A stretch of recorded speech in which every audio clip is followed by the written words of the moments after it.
Thank you all for being here in these frigid temperatures. I'm going to go ahead and call our Finance Committee meeting to order. Please stand and sing the pledge with me. I pledge allegiance to the flag, to the United States of America, and to the republic for which it stands, one nation, under God, indivisible, with liberty and justice for all. All right, getting right into, hopefully everyone had a good holiday and a happy new year. If everyone's had an opportunity to review our financial results from December, I would like to accept a motion for their approval. So moved. Can I get a second? Second. All right. Any discussion on that? Any changes? All right. All in favor? Aye. Any opposed? Okay. Motion carries. We've got our financial results with Mr. Walker. I will say that I'm quite impressed by the work that Tim and Kevin and the entire team have done. Extraordinarily fiscally responsible. By the time we look at this, when we looked at this budget at the end, the variance was under 50,000. So that's remarkable. They've done an excellent job in terms of financial forecasting, and so I appreciate that. Also, keep in mind that we did fare out better than we did in 2024 for December. But with that, Mr. Walker, I'll let you walk us through these. Yeah, thank you, Ms. Clark. You're welcome. We'll first go through the summary for the month of December, and then we'll get into the highlights for the year. When we look at the revenue came in about $17.8 million, which was favorable by a little over $900,000 or 5.4%. The large amount of that favorability was driven by the sales tax. So the sales tax was $1.3 million favorable for the month. And then, we also had some unfavorability with our fare revenue and some of the non-transportation, which offset that. But all in all, a little over $900,000 favorability for the month. Some good news there. On the expenses, they came in at $15 million, pretty much on the nose, which was unfavorable to the budget, meaning we spent more than we expected by about $870,000. And as you all know, I kind of like to look at the revenue and the expenses. Well, the revenue favorability was greater than the unfavorability on the expenses, so that's kind of good news for us. On the expense line, the unfavorability was largely driven by some of the same culprits that we've had in the past. Wages and benefits were up a little bit because of the overtime. Parts and supplies were higher than we had budgeted, and we have some good news in the procurement matrix that Jason Rowe is going to be going over in a little bit. We'll show you how we're trying to eliminate that or minimize any of those unfavorabilities on the parts and supplies. And the other line included outside services. Those were slightly unfavorable for the month. But you net those two numbers together, and you can see we have an operating capital contribution surplus, however you want to look at it, of about $2.8 million, which was favorable for the month compared to budget by about $42,000. Some good news there. Total ridership, spot over 1 million riders, which was unfavorable to the budget as we've seen in the past, but favorable compared to prior year. And more on that will be in the ridership report. Next page, Natalie. So now I really want to focus in on the year-to-date numbers on the right. You can see our total revenue came in at $173.6 million, which was favorable to the budget by a little under $700,000. But also, when you compare it to last year, our revenue grew by about $12 million or 7.5%. So nice to see that growth trajectory. And looking at the total expenses for the year, we spent a little bit more than we had expected. We came in at $167 million, up from last year as well. But when you compare to last year, we were up $9.2 million versus the $12 million on the revenue. So that is good news all around. And when you look at the bottom line, we came in at $6.48 million compared to a budget of $6.43 million. So under $50,000. Really want to thank everyone in the finance organization that helped with this, Kevin especially, in the budgeting process. But also, let's keep in mind that this was an entire Metro heavy lift here to make certain that we stayed within our budget or exceed it, and we did slightly exceed it for the year. So thank you to everyone here who helped out. Next page, Natalie. Here's our standard sales tax slide, and I mentioned for the month of December we had a lot of moving pieces, and we were favorable for the month. But December, we did have that's kind of skewed the graph slightly. We had a few items that went in there. We had our normal accrual for the amount that we were receiving, and also we had an estimate for the month of October that we threw in there. But also, if everyone can remember, we did have an accrual for the estimated sales tax holiday that we had in August. And the actuals came in about $170,000 greater, so that also contributed to this, along with an update of some figures for the last couple of months. So all in all, sales tax is still looking very strong and positive for us. And as we all know, that's 70% of our revenue. So it's great news to see that this is trending upward, and we've seen that positive trend compared to the prior year, pretty consistent throughout the year. Next page, Natalie. And this is our standard obligation report. Just want to highlight that while we do have $142 million in our accounts to invest, we do have obligations. There's a few moving pieces in here, but all in all, it does show us that we have a surplus at the bottom. And if you recall, the bottom number, we have 2025 remaining operating budget surplus or deficit. In the past, we've seen numbers there because we did have some more time in the year.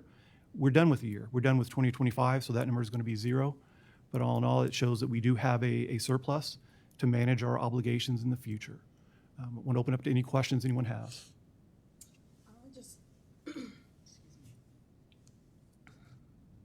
I just have a quick question. I know that we are moving in the right direction when it comes to our operators and hiring. Really happy to see the progress in that work, but the wages, wages continue to be a little stickler for us. I'm just wondering what the breakdown is with that in terms of what makes it the overage or outside of what we're expecting. Is it the overtime? Is it vacancies? Is it a combination? It's a combination of everything, Ms. Clark, but I think when we look at it, once we become fully staffed, because there is a lot of expense and costs going into just recruiting and retaining operators. So when we have a lot of retention or retention issues, that does artificially bump up the cost because you have operators who really don't stay. We pay a salary, they're not really working a whole lot operating a vehicle. And we're getting so close to being fully staffed. And once we're fully staffed or even have operators that are above what our actual needs are, the overtime amount can be managed a little differently. But we are striving just to get the staffing levels up there so we have more certainty in the costs there. Thank you, Ms. Clark. Yeah, Tim, did I hear you say that ridership is normally down? The ridership has been down a little bit, but this month it was, in December, it was up from prior year. Slightly, yes. So in the month of December, it's normally down, you said? In the month of December, it was up from last year, yes. Okay. It's up about 3%, Mr. Smith. Okay. All right. Thank you, everyone. Thank you so much. Excuse me. All right, we have our audit observation report with Mr. Norman Bowie. I was pretty pleased to see that we've got 90% of these fully remediated. There's been quite a bit of work that's been done, and so we are anxious to hear what you have. Thank you. Well, you took my thunder, but that's okay. I appreciate it. But yes, move right to our observations. So we haven't added any new ones this quarter, but we did.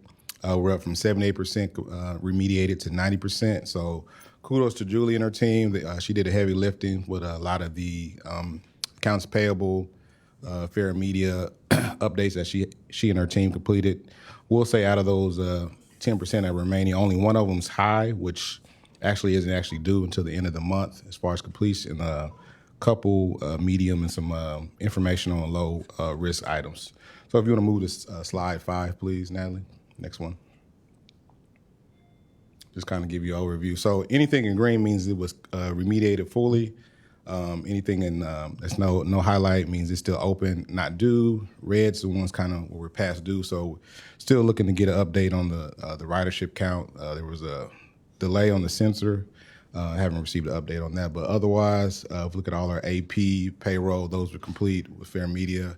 So it's some new procedures and policies. And just to let you know, once they present their new policies and procedures, we actually take a step back and look at it to make sure that Compared to what was reported, it was fully completed. So Julie and I would have a back and forth and say, hey, you probably should add this to your procedures to make sure we're fully compliant. So there is a back and forth. So we actually do take the time to just not accept, hey, we're done. We kind of do look at that. So next slide, just kind of show you some more of the completion that we've done in the area. See, got rid of, and those ones, the fuel hedging, those aren't really due till the end of the month. So we're not really looking at those as being out of past due.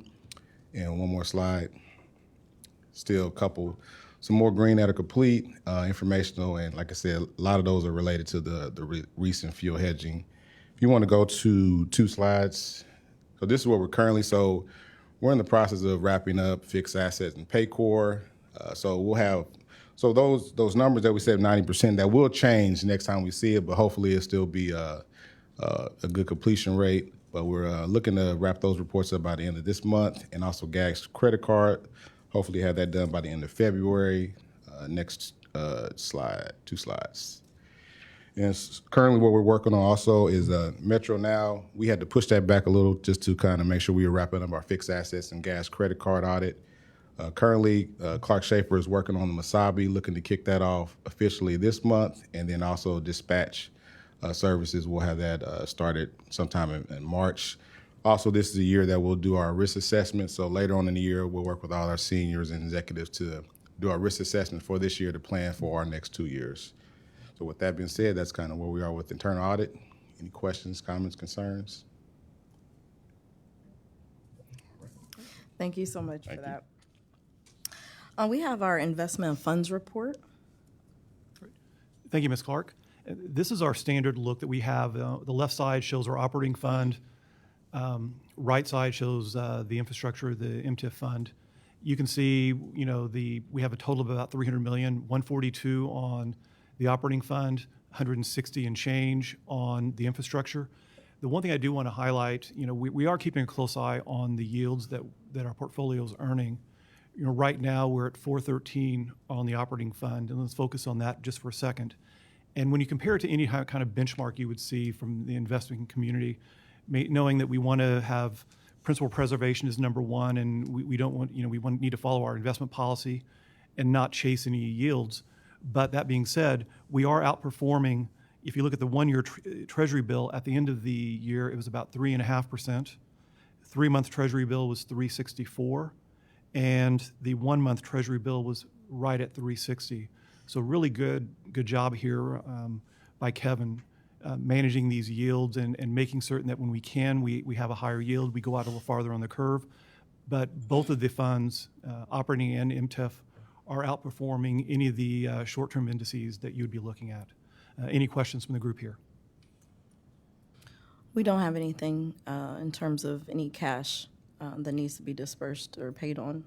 We always have those obligations, Ms. Clark, but we're managing those, and we always want to ensure that we have sufficient liquidity in our operating fund. Thank you. All right, thank you. I'm going to move for an approval of the investment funds report. Can I get a second? I move to approve the investment of funds. Any discussion on that? All in favor? Aye. Any opposed? All right, motion carries. Next, we have our approval of purchase threshold increase. So this would be from 100,000 to 250,000. Tim, if you'd walk us through that, please. Yes, Ms. Clark. We'll go through it briefly, and as you know, I do love my numbers, so we'll kind of focus on the numbers. There was a change in both federal and state law, which would give us the opportunity to increase the board approval threshold from 100,000 to 250. It sounds like a lot, but when we go through the numbers, we looked at, we have a chart down below that we've created, and looking from 22 to 25, call it a 4-year period, we had about almost 24,000 total purchase orders out there.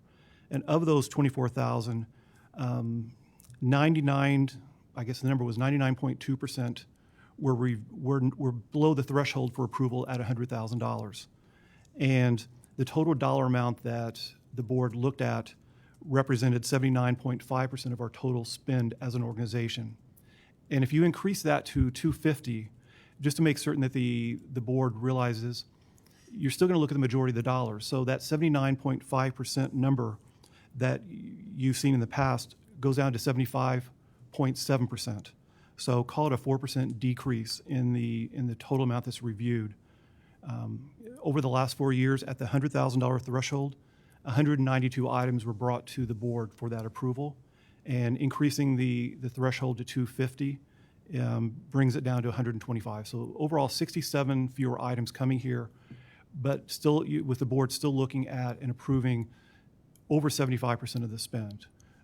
This is something that we propose and recommend that the board increases the threshold from 100,000 to 250,000. Do we have any questions here? And we had talked about this very briefly, so I think that it's certainly in alignment with state and federal increases. Only question I would have is does that require any more internal controls for accountability on the spend? No, ma'am. We have the same internal controls throughout. So we have a strong internal control process, largely driven by Mr. Bowie in our internal audit department. So the controls stay the same. So it'll have the same internal reviews as we normally would have. It's just the amount that is approved by the board, increasing that from 100 to 250. Yeah, and it would require a update of our internal procurement policy, so those numbers are consistent. Excellent. All right, are there any other questions on that? Okay. Is there a motion to recommend approval of the procurement threshold increase? So moved. Second? I'll second. Thank you. Thank you, Ms. CNA. All right, all those in favor? Aye. Any opposed? All right, that motion carries as well. All right, we've got our meeting schedule that we're going to look at. The community and board meetings generally follow a third and fourth Tuesday pattern, and then you've got some adjustment for holidays in there. Mr. Ayala, would you please take us through that? Sure, thank you. This is a compilation after having feedback from the board chairs and the executive committee here for the SORTA board suggested schedule of meetings for 2026. It says in our bylaws that in January, this board should approve the schedule, but you also have the ability to make adjustments to the schedule whenever and however you see fit. So this is for your consideration. Happy to make any adjustments. This would be the committee and board meeting schedule for calendar 26.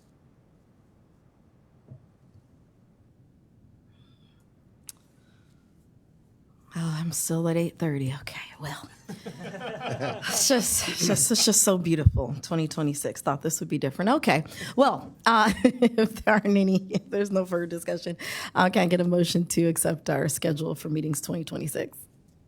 So moved. Can I get a second, please? Second. All those in favor? Aye. Aye. Any opposed? All right, that motion carries. That closes our meeting out. If there's any new business to come before this committee? Hearing none, we will go ahead and close out at 8:57. Thank you. Nice. 3 minutes to spare. Do I technically have to wait until 9 o'clock? Do I, Tony? Yeah. Let's stretch our legs for a minute. We'll get started on planning and ops to make sure we don't violate any open meetings rules.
Planning and Ops Committee. If I can get everyone's attention and get us situated. I am going to forego the Pledge of Allegiance since we just did it before the Finance Committee meeting. We have the minutes from our December 9th meeting that I am hoping everyone has reviewed. If you have, I would entertain a motion to approve the December 9th committee meeting minutes. Moved by Motion. Ms. Clark, second by Mr. Etheridge. Any questions about the minutes? All those in favor? Any opposed? Any abstentions? All right, the motion passes. I'm going to turn it over to the executive team for our first set of good news for the year. Good morning. Good morning. All right, starting off, these are our November Silver Wheel Award winners, and we're starting off with our Leadership Employee of the Month winner, Weldon Dawson, who's a supervisor in operations area.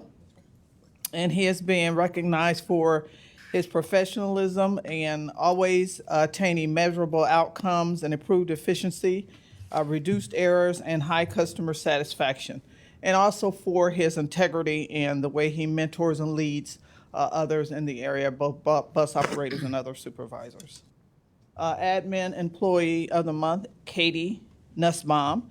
Katie works in our procurement area, and she's just being recognized for her proactivity on taking on new challenges and always being willing to support others, and genuinely striving for excellence and expanding her knowledge. And she's accomplished and completed about 61 hours of procurement training. So she does strive for excellence in that sense. Next, we have Queensgate operator Chris Tracy. Chris is being recognized. He was recently driving his bus for his professionalism and just his quick thinking. During a situation when he was driving his bus, he noticed a lady running towards his bus and also noticed someone chasing her. So he was pretty decisive in stopping the bus to let her on and secure the bus so the individual chasing her could not get on the bus, and ensuring and telling the individual to leave the area and to begin to contact the police. And so just being recognized for his vigilance and professionalism and just awareness for passenger safety. So congratulations to Chris. And then we have Queensgate maintenance employee Dan Elfers. Dan is considered one of the most knowledgeable guys in terms of the maintenance area in the Queensgate garage. The first shift, he thrives to always be the voice of reason and positive in the garage, and they say that his positivity is very contagious. And so he really adds to a change in the environment at Queensgate in the maintenance area. So thank you to Dan. And then we have Bond Hill operator Keith Wright. Keith is being recognized. He was observed pulling over at Surrey Square, waiting on an elderly passenger who was actually coming from Kroger with groceries, and took the time to get off his bus, help her with her groceries, and get on the bus and get her secured. So again, thank you to Keith. And just again, our operators are doing great things to secure our passengers and just to show great customer service. Then we have Bond Hill maintenance employee Tyler Foreman. Tyler is actually a newer A-rate mechanic who went through the maintenance apprenticeship program last year. And he has just been willing and hungry for more information. He will dive into any job that's given to him, even if he hasn't done it before. He'll go do the research to figure out what needs to be done and to ensure the success of whatever that task is. And so his great attitude has just contributed to the positivity again at Bond Hill. So thank you to Tyler. And then finally, we have a Access Employee of the Month, Michael Jackson. Michael is recently promoted from an Access driver to a supervisor at Access. And so he is just being recognized for being a team player, and he's a go-to for drivers in terms of needing information or needing help. So we thank Michael for that. And he's got an awesome safety record and very good with preventable accidents. He was his on-time performance was 96%, and there were no preventable accidents for him in 2025. So congratulations to all of the November Silver Wheel winners. And I just wanted to remind everyone that our annual Golden Bus Awards will be coming up on March 6th at Union Terminal. So you should have a calendar invite on your calendar. So hopefully you're able to join us. It'll be at Union Terminal. It's a great opportunity to recognize the successes of our employees for the 2025 calendar year. Thank you. Thank you, Adrian. Next up, we're going to congratulate Jason Rowe. Can you stand up for a second? Here we go. Welcome Jason to the finance organization as our new director of procurement. He's a familiar face here for everyone. He's also doing double duty with Haled on the MTIF still, but a great addition, longtime procurement employee. And when we were looking at the candidates, Jason really stood out because he was in procurement for a while, left procurement, and has been a liaison for the Speedy team with procurement. So just really giving an interesting insight to the department and maybe what he can do and what his views are for the department. So thank you, Jason. Appreciate your help.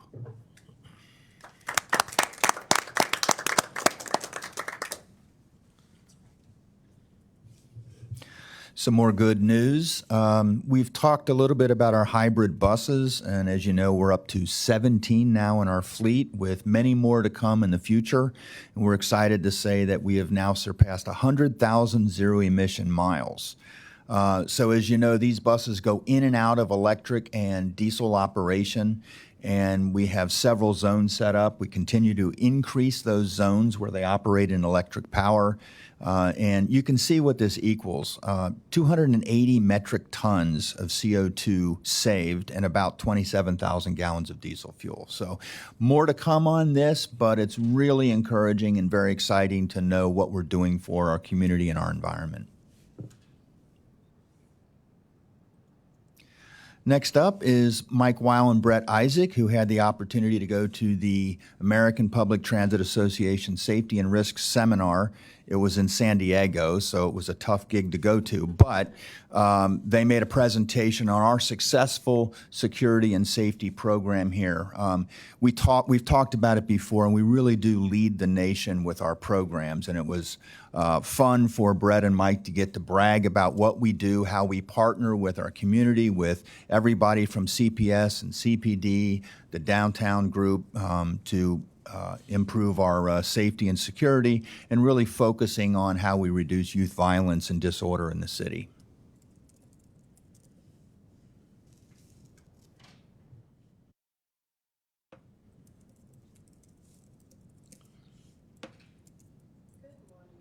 There we go.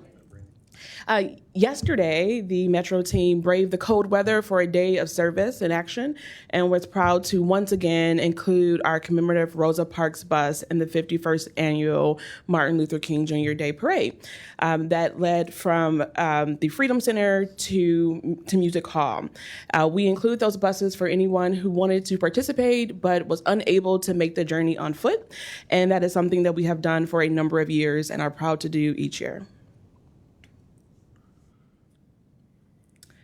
And I won't steal John's thunder, but I'll share that here are some photos from the holiday season of our comm and marketing team out and about engaging with our customers at our transit centers.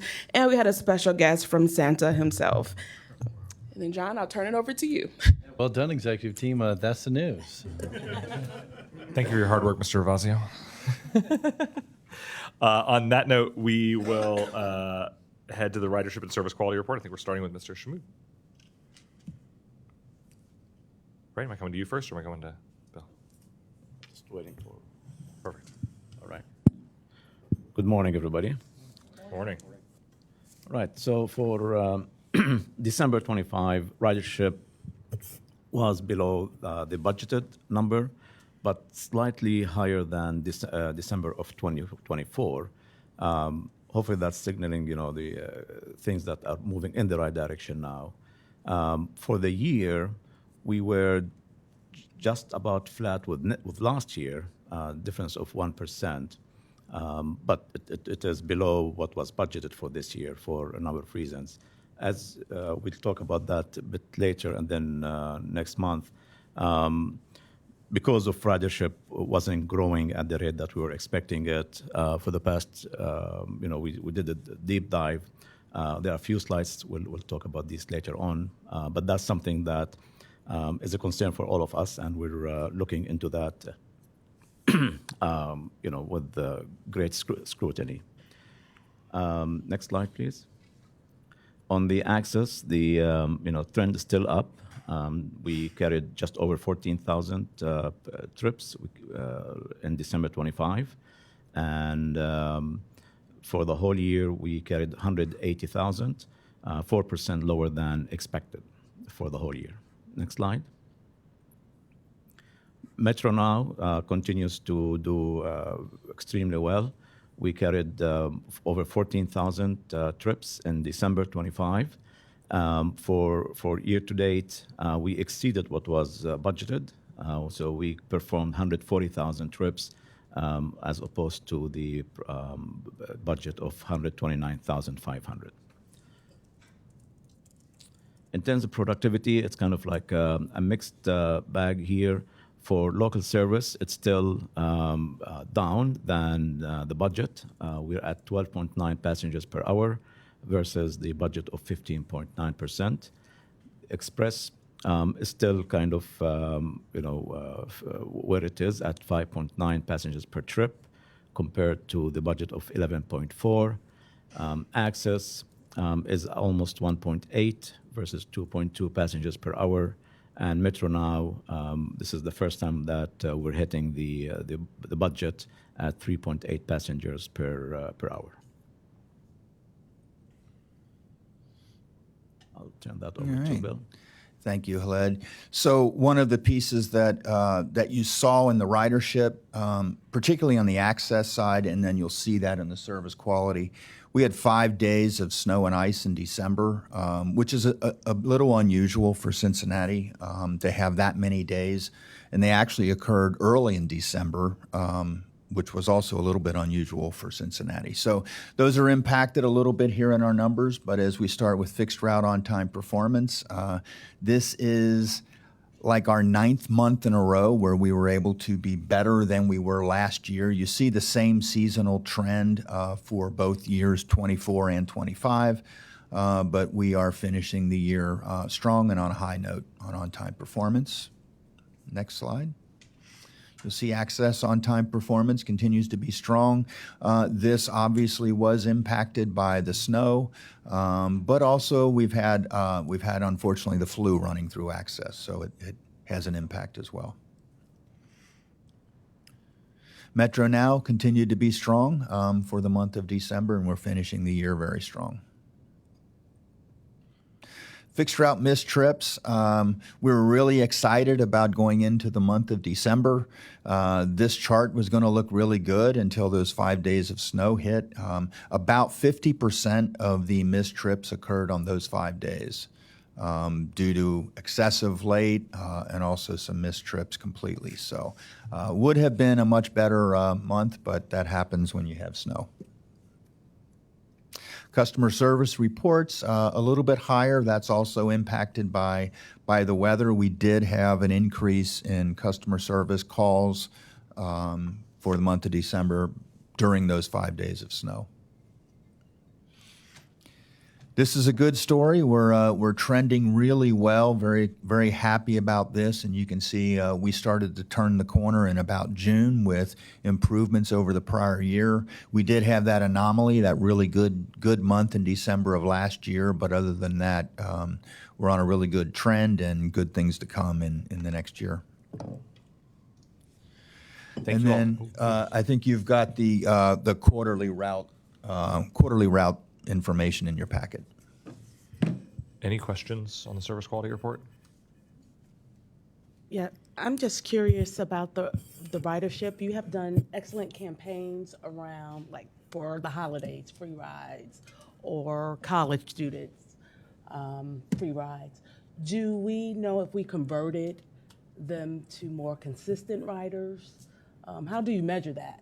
I guess that's why we're doing it, to get the word out about our fantastic service. But based on their campaigns, how do you know if they're successful?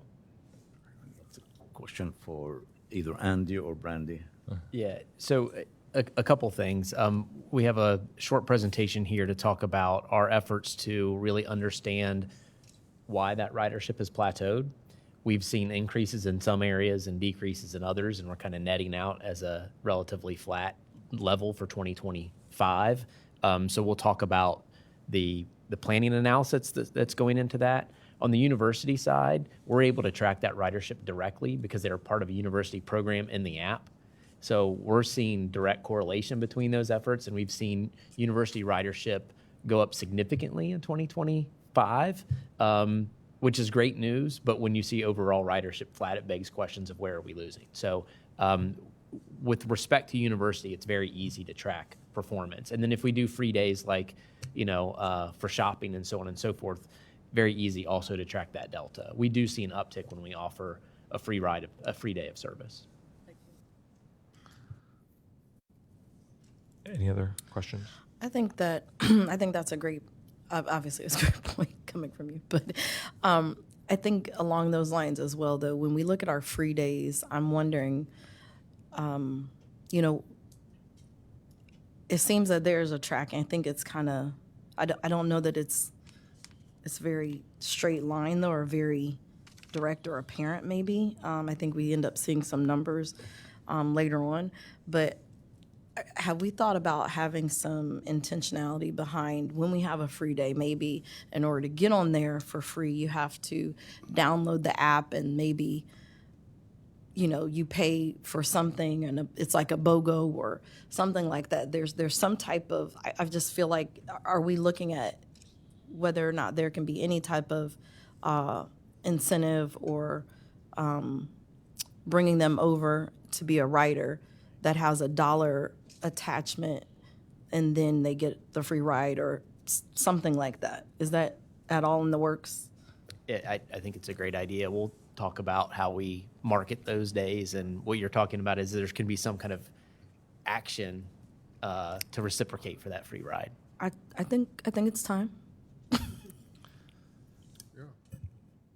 I'm eager for the ridership deep dive preview, but I'm also eager for the full review because I am concerned about ridership. And, knowing that we put more 7th and 8th graders on the bus this year, knowing that our university numbers are going up, it begs the question of where those decreases are and what we should be doing to keep driving that number forward. So there's one item between here and there, so maybe we'll go to the service quality metrics and then jump into that preview. All right. This, to me, this is an exciting presentation. If you get to look at this presentation, you'll see where this organization has come from since 2022, and we've included those numbers because it's a really great story about how this board is focused on service quality and building the system, not just from the ridership, which is critically important, but also from those key service quality metrics that are important to us as well as to our customers and to the community. You can see that while ridership for 24 and 25 has flattened a little bit, and we'll talk some more about that, you can see where we've come from in 2022, which is pretty significant. Missed trips has remained a focus, and that is related to staffing, but also related to a focus on service quality and improving the way that we manage the business. And you can see how that's improved over this period of time. On-time performance through all of this has remained steady, even though one piece that we don't have to overlay in this is some measurement of traffic congestion and the increase in overall traffic that's occurred during this period of time. So while we look at on-time performance and we say, wow, that's been rather flat, it's also been during a significant increase in traffic, significant increase in ridership, as well as continuing to add additional employees into the system. can see the mechanical service interruptions. We're climbing back up to where we should be as an organization and expect that to continue. Maybe the best story on here, at least from my perspective, because safety is the most important thing that we do every day. And it's our focus every trip, every day. And we've been able to build that through the system. And you can see since 2023, we've almost improved our safety by 50%. And we now exceed those national standards for safety. Customer service, we built a system to start looking at customer service reports, built the care center, put folks in charge of managing those numbers, and you can see how that's improved. And those numbers improve along with all of the other service quality pieces that improve. Some of the biggest increases you can see are in the fixed route operators. We've gone from 483 to 554 in a 3-year period of time. And then the access staffing as well has more than doubled. We've also been able to improve operator absenteeism a bit, as well as operator turnover. So lots of good things. 2025 was a really good year for us. And then as you look backwards at the prior years, you really get to see how far we've come as an agency with the board's leadership and a lot of focus all the way through the organization with every employee from the CEO to our frontline employees. If you go to the next chart, you can just see where we take our changes, our improvements and reduction in numbers, and you can see how those go from 2023 to 2025. So in this 2-year period of time, for example, we've been able to reduce missed trips for no operator by 72%. So a lot of great trend work here when you see all of the different improvements that we've made in the system. Some you saw on the prior chart, but this goes a little bit further than that. And if you look at that on the Access Metro Now side, it also shows the same. On the next chart, you'll see the Metro Now ridership, which in a 2-year period of time has grown by 500%, which is really amazing, that story that tells. And that has fueled the increase in operators. But if you also see the reduction in preventable accidents, and the reduction in preventable accidents both on the fixed route side and on the Access Metro Now side has been between 35 to 50% in that 2 or 3 year period of time. So a lot of good news, a lot of really good service quality improvements, and really I think probably, and I've never started one of these before, but probably deserving of a round of applause for everybody in the room. Thank you. Bill, if I could add to that, what we've talked about and what this board talks about quite a bit is safety. And I just want to underline that metric. When we look at, if we go back, Natalie, to slide 1, 0.85 preventable accidents per 100,000 miles. That's kind of an industry statistic that you see, and many of the folks in this room have been in this industry for many years, some of us decades, and 0.85 preventables per 100,000 miles is an incredible number. And it just didn't happen. It happened because of the work of Bill and his safety team and every operator, changing the culture of every trip, every day, safety over schedule. What's amazing is we've been preaching safety over schedule, and we've seen safety improve and on-time performance improve. So it's the right thing to do for our operators and for our customers. Mike Weil, Brett Isaac, Mike Parsons, and team did comprehensive refresher training of every fixed route operator. You see those 500 and some operators. To get everybody in and do that refresher training is no small feat. And then when we think about just in general the amount of focus and energy on safety, this is the beginning, I think, of a significant cultural shift in terms of world-class safety culture here at Metro. So just wanted to underline that and say thank you to Bill and his team. Any questions on this? Yeah. Just one basic question. So number one, I'd love the multi-year KPI snapshot. I mean, if we had this, the wall of numbers in finance, and then the multi-year snapshot of MTIF, it would tell the vast majority of our story that we go by, that we want to go by in terms of making decisions. So this is a great snapshot. Basic question, what is the national average? I think there isn't one national average. I mean, you could probably get it, but what we typically do is we look at peer sets. So we would look at systems, bus systems in mid-size metropolitan areas and compare that to. And NTD tracks that number. We've typically been at the better end of that scale. We set our benchmark to be around 1, Okay. which sets us at that top. So to be below 1 is well above. So sub 1.0 is going to inevitably be below national average. Yeah, correct. Okay. Correct. Great, And- thanks. And just one more comment about the next 2 charts. I think, Natalie, if you go to chart number 2, page 2, what you've also seen and what our work is that if there was low-hanging fruit to be had in these areas, we have harvested that fruit, and you can kind of see some of the more difficult things remain at the bottom of that list, right? When we look at service interruptions and OTP, those are more challenging things to capture. We have been working and working, we'll continue to, but I think that's the beauty of this board is that, we talk about service quality excellence. That's where our focus is going to be, is continue to drive these things, even though they will be more and more difficult to do. I had a question. We've been talking about BRT and so much on construction and design, and I'm going to admit I haven't thought about the necessary operators change. Is there an operator change with adding in BRT? And I ask because we've had this narrative over the past several years about trying to get to full operator employment and then trying to get as many experienced operators in as a percentage, because then we see OTP come up, right? And so that's one of our bigger goals: experienced operators who know how to handle all those little details in normal operation that allow you to stay on schedule. So I think I'd kind of been, okay, we're good. We're at that number. Huge accomplishment, and especially compared to the rest of the industry, just absolutely phenomenal. But as we were talking, I was like, oh, are we upping that number again with BRT, and how significantly? Because I'm sure that some operators will switch over to BRT. Right. Yeah, Ed, I saw you hit your mic. Maybe you have no. Oh. So Rough estimate?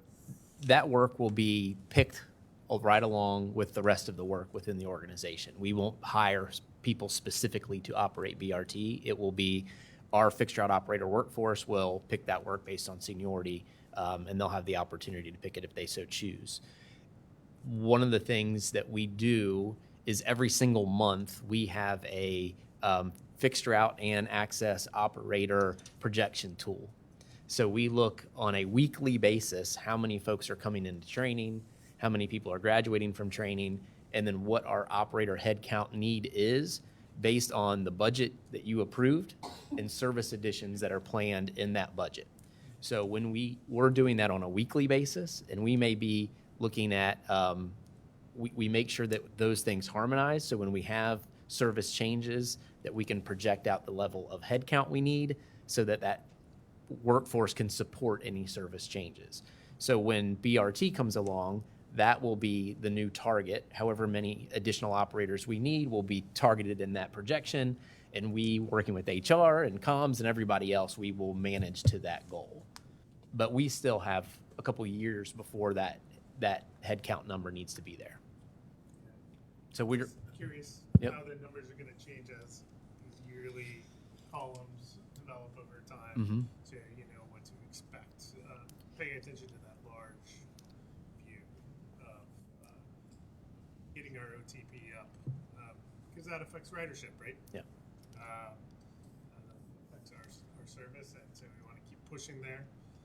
Sorry, I don't mean to be negative in any way. These are amazing numbers, great improvement, and moving so many different levers to improve the organization. So always curious about that OTP.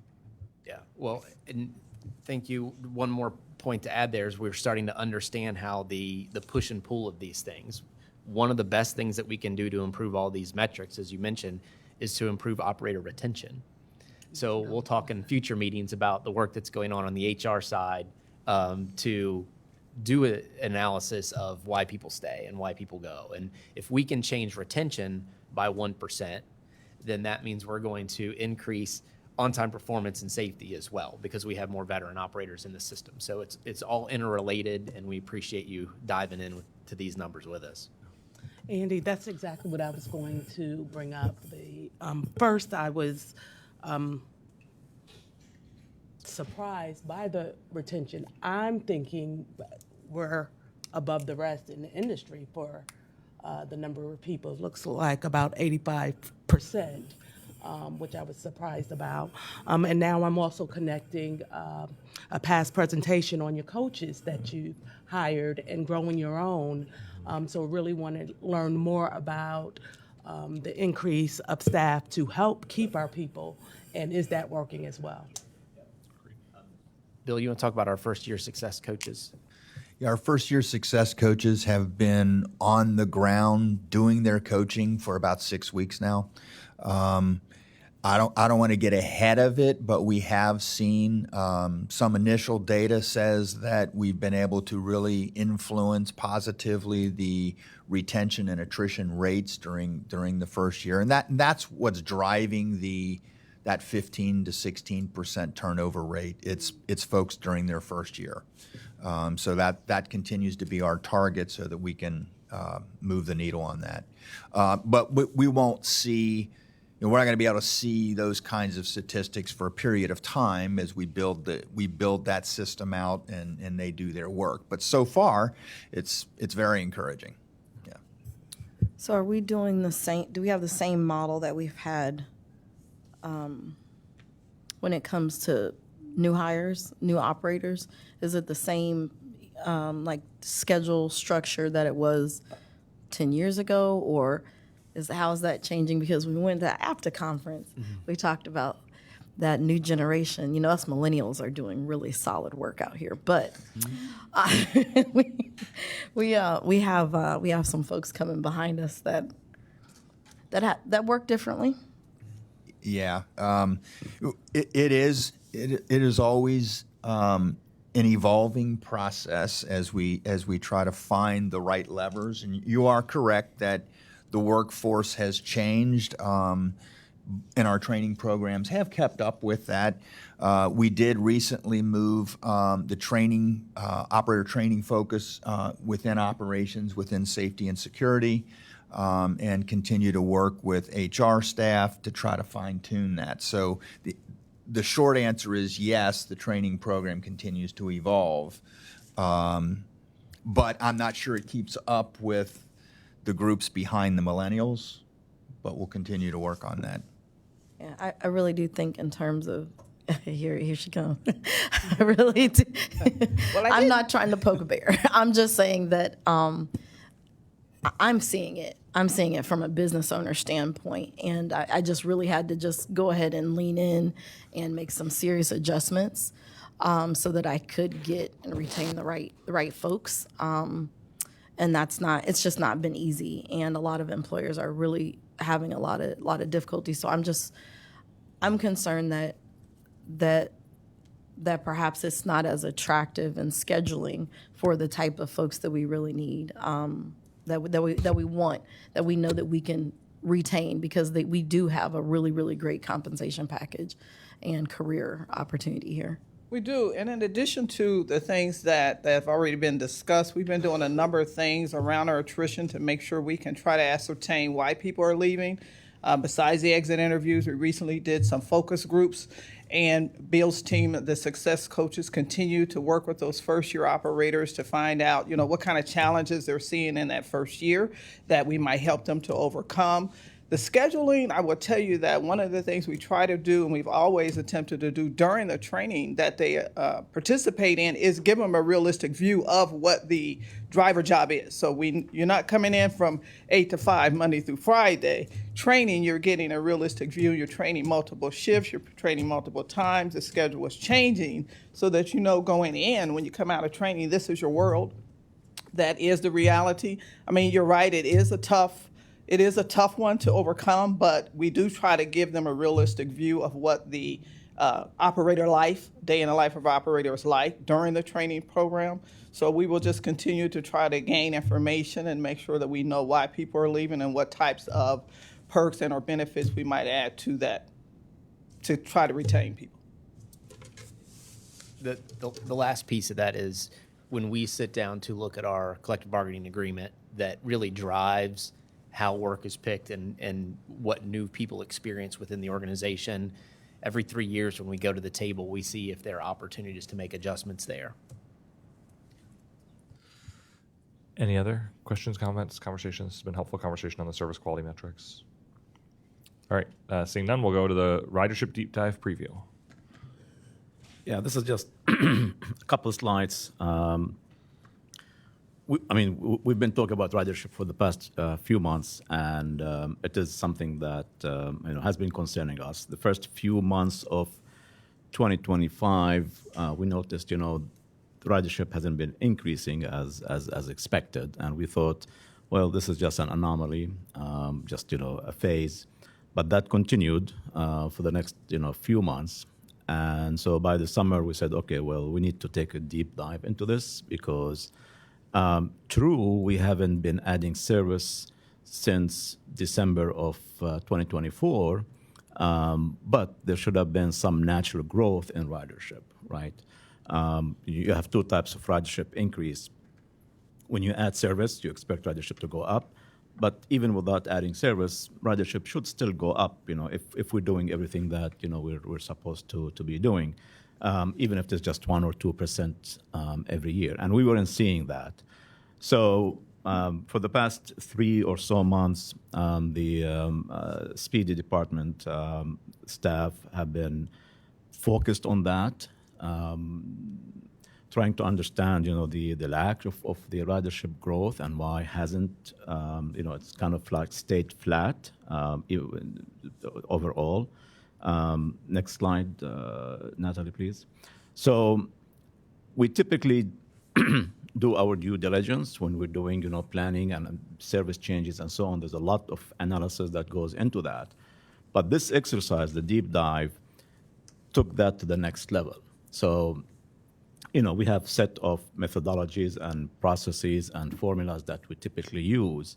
In the deep dive, actually, we were dismantling these formulas and trying to figure out, is there anything wrong there or things have changed over time that we need to make certain adjustments?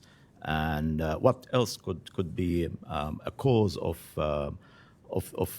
ridership not growing? So what you see there is just like literally the tip of the iceberg in terms of the kind of data and the analysis that was done during the deep dive. Next slide, and then the next slide. The next slide is just like pictures. The next slide as well, please, Natalie. So we're kind of like wrapping things up with the deep dive. We are, formulating the findings and some of the observations that we found. It's been a pretty good exercise for us as an agency. And we plan to come back to you in February with a more detailed presentation on all of this effort. I think it's going to be an eye-opening thing. And we've learned a few things. And I think overall, it was well worth the effort. Thank you. I'm eager for next month's meeting to go even deeper. Anyone have questions to make sure we're getting them everything they need before they present to us? Yeah, and I'll be remiss if I don't mention, some of the staff name, and you're going to see them later on at another presentation. But, Emmy, Steve, Nick, Mark, Max, and Alex, and others. they worked relentlessly on this, and they'll have an opportunity to present the findings next month. Awesome. Thank you. Thanks to the team. Short-range transit plan. All right. So, I'm just going to say a couple of things here. We had the Reinventing Metro plan a few years ago, which kind of drove everything that we've been doing for the past 4 or 5 years. And we're at the tail end of Reinventing Metro plan. And the next step is really then what? The next few years. And for that, transit agencies typically have what we call short-range transit plan, SRTP. And Amy is going to go through this. But this is it's going to guide us for the next 5 years in terms of things that we need to do, not only in terms of service changes, routes and schedules and so on, but beyond that as well. And this effort was started almost a year ago, and so it took almost a year to complete, just because of everything else that's been going on, the other activities. But kudos to, again, there's tons of involvement from across the agency, from all departments. They had to provide information and help with this. But in particular, again, Emmy, Steve, and their team work very, very hard on this. Typically, this is given to consulting firms, and at a cost of at least $250,000 to $300,000 or so. So all of this, what you see, was done in-house. And they did a really, really great job. And with that, I'll turn it over to Emmy. Thank you. Good morning, everyone. Emmy Randall with your planning team. Go ahead to the next slide. As Khaled alluded to, a lot of transit agencies utilize a similar planning framework. Typically, agencies would have a long-range transit plan, which kind of looks at the longer term, 10 to 15 years or so, as a planning horizon. What's going to change, where we need to be headed in the future. And then a short-range transit plan would focus on the next 2 to 5 years in terms of service changes and those incremental changes that we need to get to that long-range plan. The Reinventing Metro plan that you all are familiar with is probably somewhere in between these two, in between a long-range and a short-range plan, and we've been utilizing that plan for quite some time. It was developed in 2018, so it was pre-COVID. So staff is taking a fresh look with this short-range transit plan about what we need to do here in the next 5 years. And then we're also in the process of developing a long-range transit plan right now, utilizing a consultant, so you'll hear more about that in the coming months. And then the short-range transit plan feeds into our annual service changes. We've been doing service changes every year, sometimes more than one time a year, to get to where we want to go in the long term, and to incrementally over time, slowly shifting routes and improving service for customers. Go ahead. So the purpose of this plan is that it lays the foundation for service expansion through 2030, to meet the growing needs for transit and to positively impact the economy and the future of our region. This plan will serve as a guide for those annual service changes over the next 5 years. And then it also accommodates for the coming online of the BRT routes in 2028. So there's a big emphasis on this plan on reorganizing some of the routes around those BRT routes, and also looking at what capital improvements are needed so that we can become a much more multinodal network. The goals of the plan are to expand ridership, improve travel efficiency, and enhance user experience. This plan did not occur in a vacuum. We have a lot of other plans that have been developed over the years that we leaned on very heavily. We did begin our process by reviewing all of these plans. Some of the most important plans that we're leaning on include the Reinventing Metro plan, the Regional Transit Gap Analysis that was done in partnership with our other transit agencies in 2023.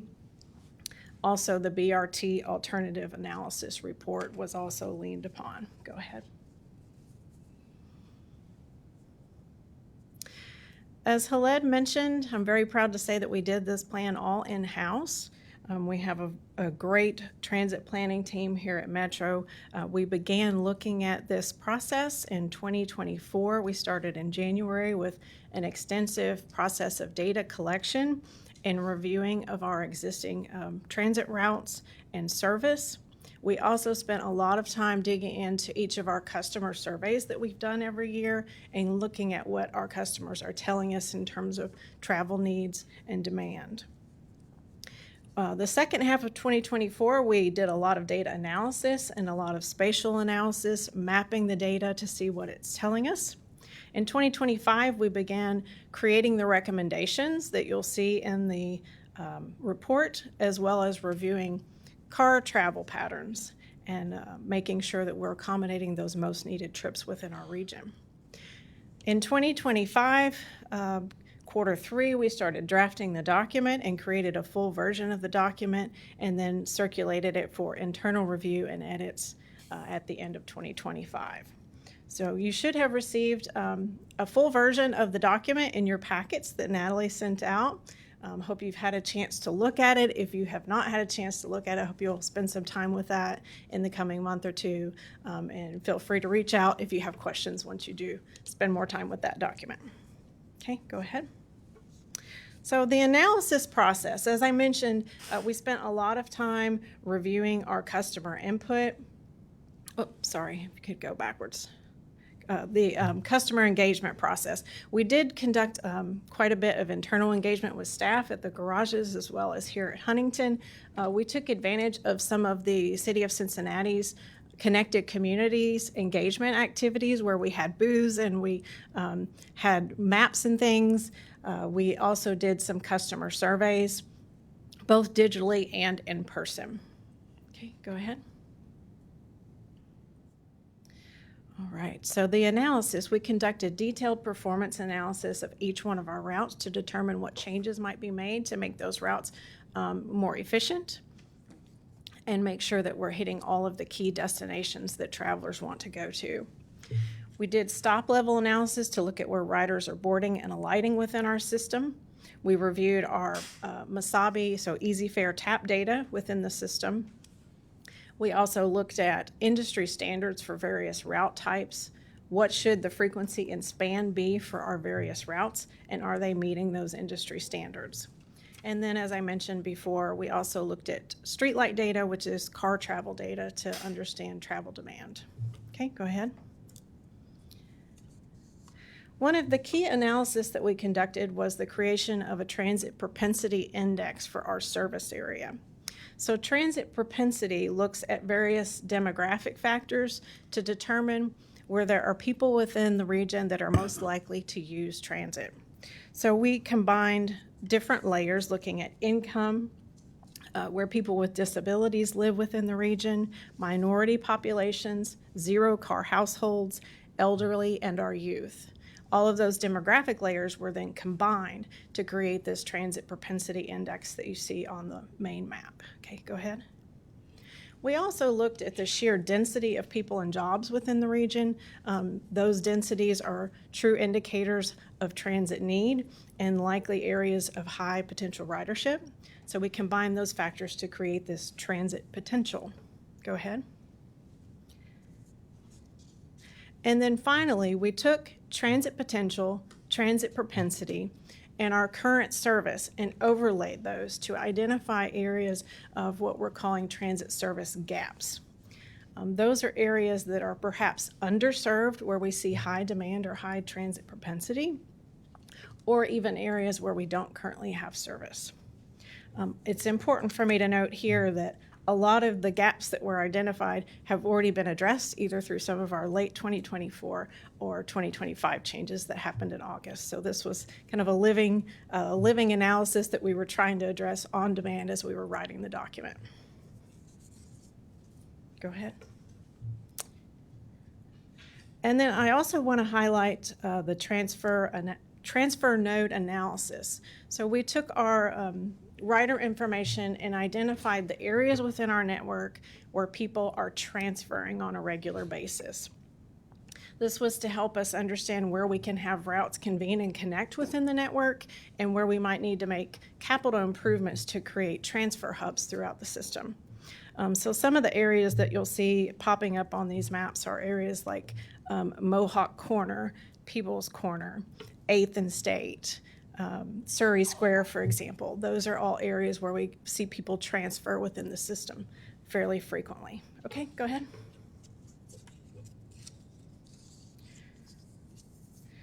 The document lays out different types of recommendations. So you'll see recommendations for fixed route, new routes that we're planning for the future, alignment changes and improvements to our existing routes, as well as improved span and frequency on some of the routes.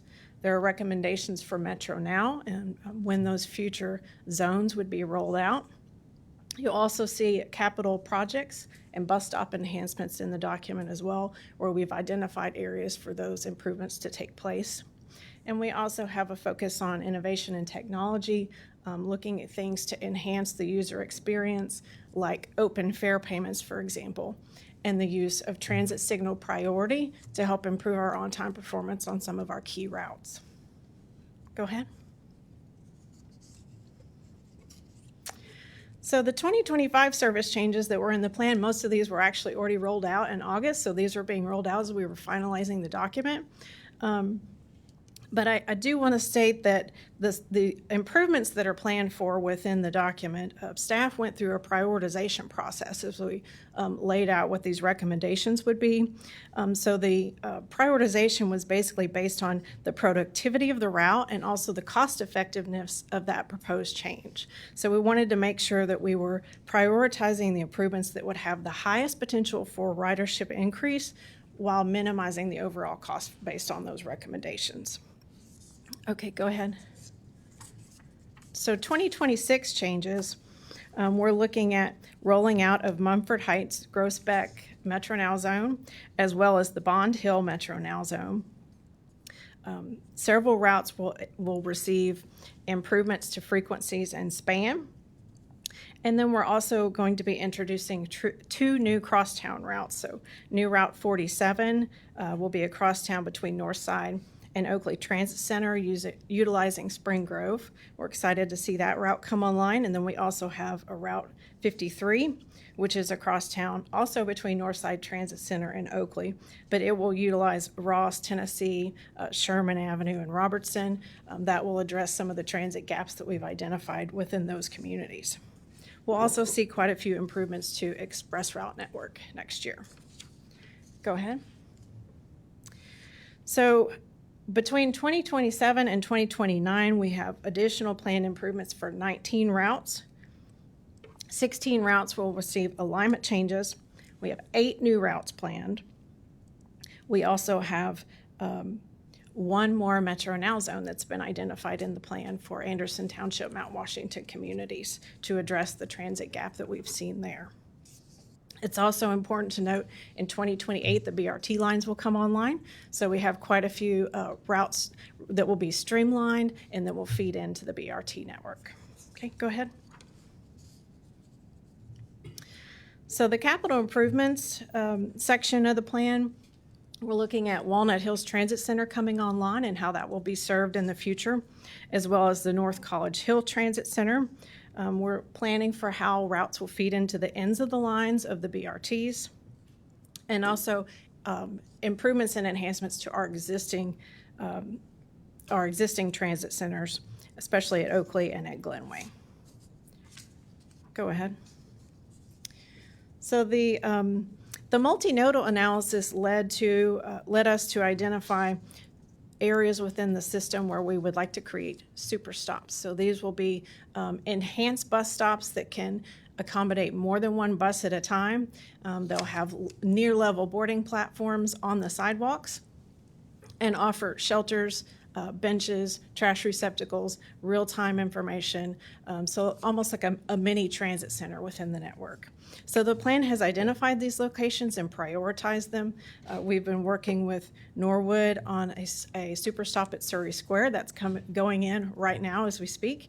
We're also working with the city on a project at 8th and State right now, and we have a list of 4 or 5 others that we want to pursue over the next several years. We're also making sure that we're enhancing the Glenway Avenue and Montgomery Road corridors. We have route improvements that are planned for those, as well as super stops, and also the transit center improvements for those routes. Go ahead. So summing it up, by 2030, there will be a lot of improvements to the system. We will have 12 new local and express routes. We'll have 2 BRT corridors. We will have 7 in total Metro Now zones, and much more increased span and frequency on many of our routes throughout the system. I just want to note that it's important to understand that this document is a snapshot. You know, it's our goalpost of what we want to do, what we want to achieve over the next 5 years. And each year, staff will continue to reevaluate and recalibrate to make sure that we're putting in those improvements that are most needed at that time, using the best information that we have. So that concludes my presentation. I will be happy to take any questions that you might have about this process. Thank you for this. This is incredibly comprehensive, and especially to have managed in-house. So congratulations to the team. I think I have 3 questions. There might be a fourth, and so I'll go through them. And I'll let you take them in any order. One is I didn't see a lot of reference to the Uptown Transit Center as part of this. As I was going through the larger document, can you talk a little bit how Uptown fits into this? My second one is about change. Can you do a little bit of a summary of it, changes to express service? It looks like I see some creation of new express routes that are a little bit more sort of urban focused, like the 19X I think I saw. So what's going away and what's coming based on our assessment of how express service is or isn't working? And then I have long been a believer that neighborhood to neighborhood based circulator service would be a valuable asset to this system, because the connection between Oakley, Mount Lookout, and Hyde Park, or Westwood, East and West Price Hill, or pick a handful of neighborhoods are not usually linear, and our service is always linear. Did you consider that as part of sort of our ability? We have these Metro Now zones that connect our sort of lower density sort of communities in clusters. We don't really have that sort of urban circulator model in the non-urban core. So you can take those in any order. Sorry. Okay, the first question was Uptown. Uptown. Okay. Yes, we did look at Uptown very extensively through this process. As we were developing the plan, Uptown Transit Center was still a question mark at that time. But I think ultimately we are enhancing a lot of service in Uptown as a part of this project, and we will continue to need different transfer hubs throughout that district. So I think we're looking at it from that aspect. Okay. Yeah. Express service. Yes. If I may add just one note on that. With the new developments with our talks with the port in Uptown, which is more recent, and as Emmy said, this is a living document. So depending on how things are progressing with the port and the hospitals there, we'll make the right adjustments as there. Okay. Thanks. Yeah. Express service. Yes, we did look comprehensively at our express service. Expresses have really changed even since we started working on this document. We are in particular looking at specific trips. We've seen the travel patterns change in terms of when people are wanting to come into downtown, when they want to leave downtown, and then also what can we do to provide more service to Uptown as a job hub. But yes, we are planning to add back some express service, especially on the west side and the I-75 corridor. We're talking about now perhaps even trying to expedite bringing in some of those online because of the Brent Spence Bridge project and what we're planning to see in terms of traffic and congestion for that. Yeah. And the third question. It's more urban circulator type service rather than linear transit service. Yeah, we did look at that for some of the communities, but we really feel that Metro Now is probably a more efficient way to serve in most of those areas. Even in sort of because we don't have currently, the only sort of closer to urban communities that are served by Metro Now is Bond Hill, but even sort of like city-based neighborhood to neighborhood business district service, you would envision Metro Now serving those areas at some point in the future? Well, not necessarily Metro Now in those urban areas, but with the enhanced service that we have on the fixed route, there should be a lot of travel options between the various neighborhoods. Okay. Yeah, we didn't have any specific recommendations for urban circulators. And it may be something that comes up again in our long-range planning process. Yes. What may also help, to your point, Pete, which is a valid point, is that the creation of the nodes. The creation of the nodes one of their main purposes is to connect these routes. So now routes are connected to these nodes, just like your airline. You have these hubs and nodes, and you go to one, and then you transfer to other. Mm-hmm. So that's the function of the nodes. So it's more convenient and more efficient, even with the transfer. And we've seen that at some of the service changes that we've made over the past few years. But that doesn't mean that we don't have to take a deeper look into some of these areas and look at other options. But the nodes will function like that. You can take it from a bus from this neighborhood, go to that node, connect to another bus to get to another neighborhood nearby. Yeah, thanks. Other questions? I know I just threw a lot at, so. Yeah, I'm just synthesizing all of the information, and I'm curious, in your February presentation, specifically on jobs and looking at livable wages, they're pretty much not in the city when I think of kind of first generation. They're out in the neighborhoods where we're doing metro now. There are a lot of advanced manufacturing companies there. So I'm just curious, will your report talk about in-demand, livable wage jobs? Because if I'm in that situation, it is best for me to move out of the city because the jobs are in those areas where Metro now is serving. So that will eliminate the barrier of transportation. So I would love to see where the livable wage jobs and not, and I know that's our clientele, who's riding the bus, but the way the setup is and the service model is, it makes sense to leave.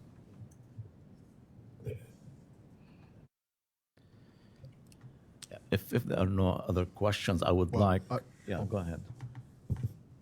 Since Metro no longer oversees the streetcar, I'm just wondering, what kind of impact does that have on, I guess, downtown ridership? I've never have ridden the streetcar, so I don't really understand. Why would a person take the streetcar versus a Metro bus? Then I'm hearing the streetcar is going to expand, or they're talking about expanding to, Finley Market, Clifton, and places like that. So I'm just wondering what kind of impact does, or do we somehow, I ain't gonna say work with them, but I don't know. I'm just.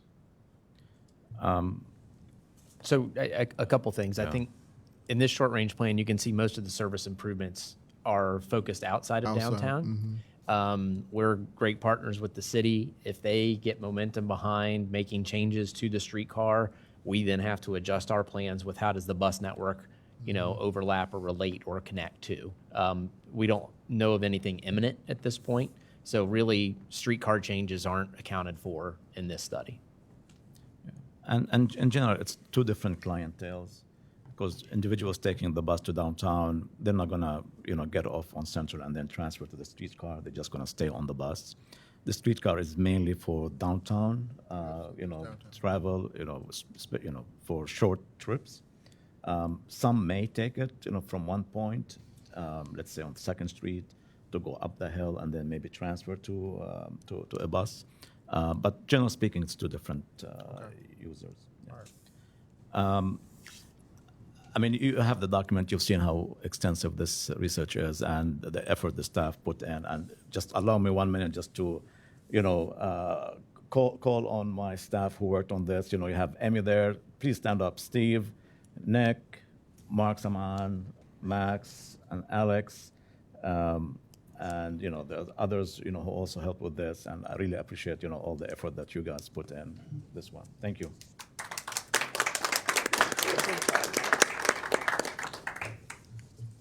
Thank you. I have a question, Pete. Yeah, go for it.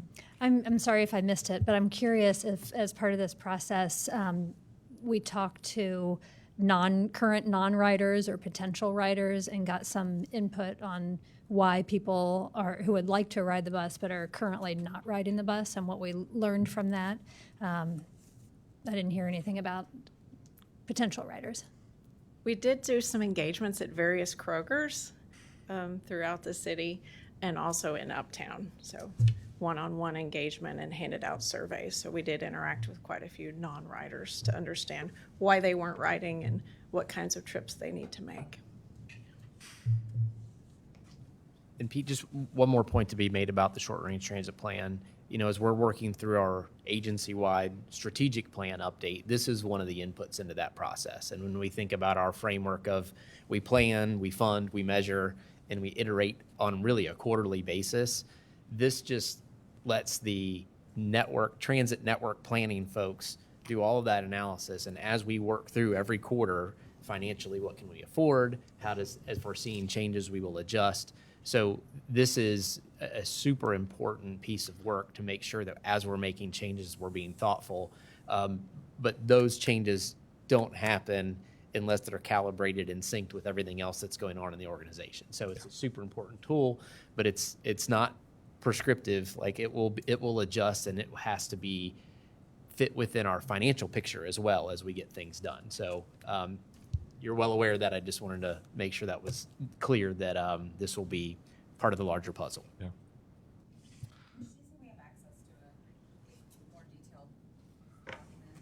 The full report's in the attachment in Govenda. Yeah. Yeah, just we'll wanna- also be we're planning on printing these and then give you copies, hard copies as well. I just want to jump in and say it's a massive amount of work over the next 5 years.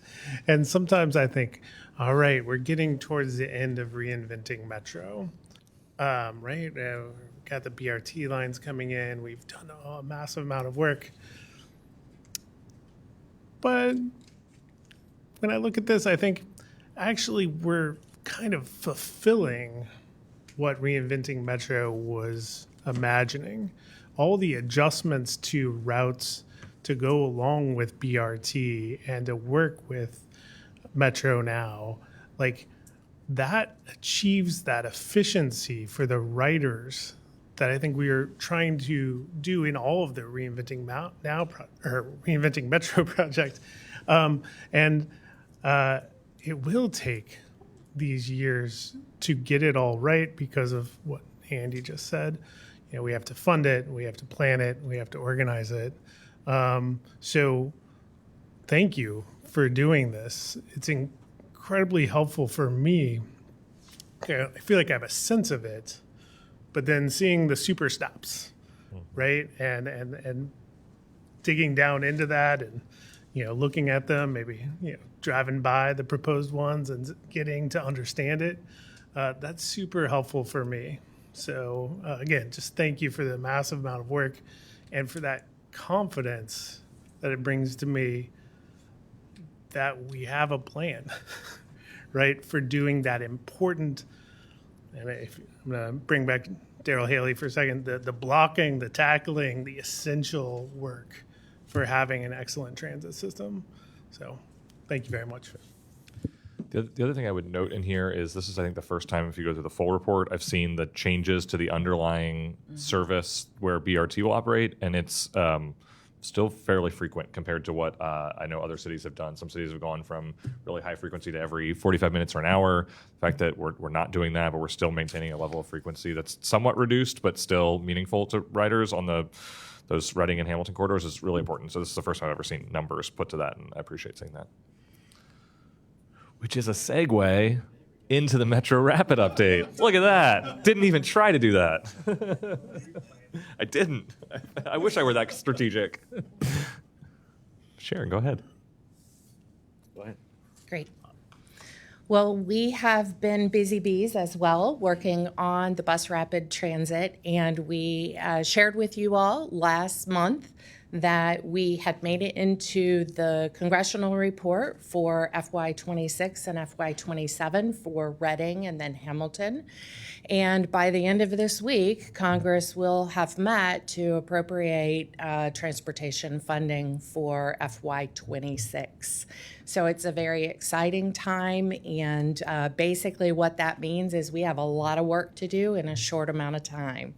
So I'm going to jump into the briefing and give you an idea of where we are, what we've done in the last couple of months, and where we're headed from here.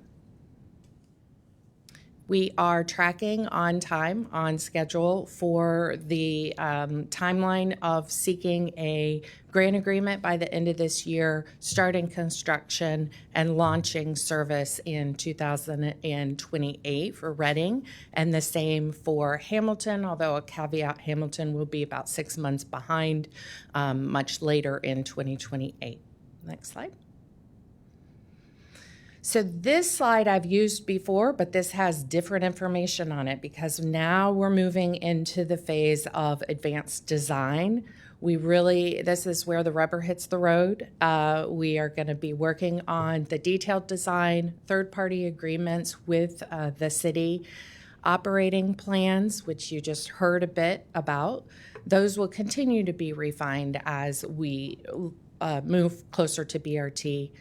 Getting our construction manager at risk on board so they can help advise us through this process and identify areas that we can build the project in a more efficient, both from a cost but also from a schedule standpoint.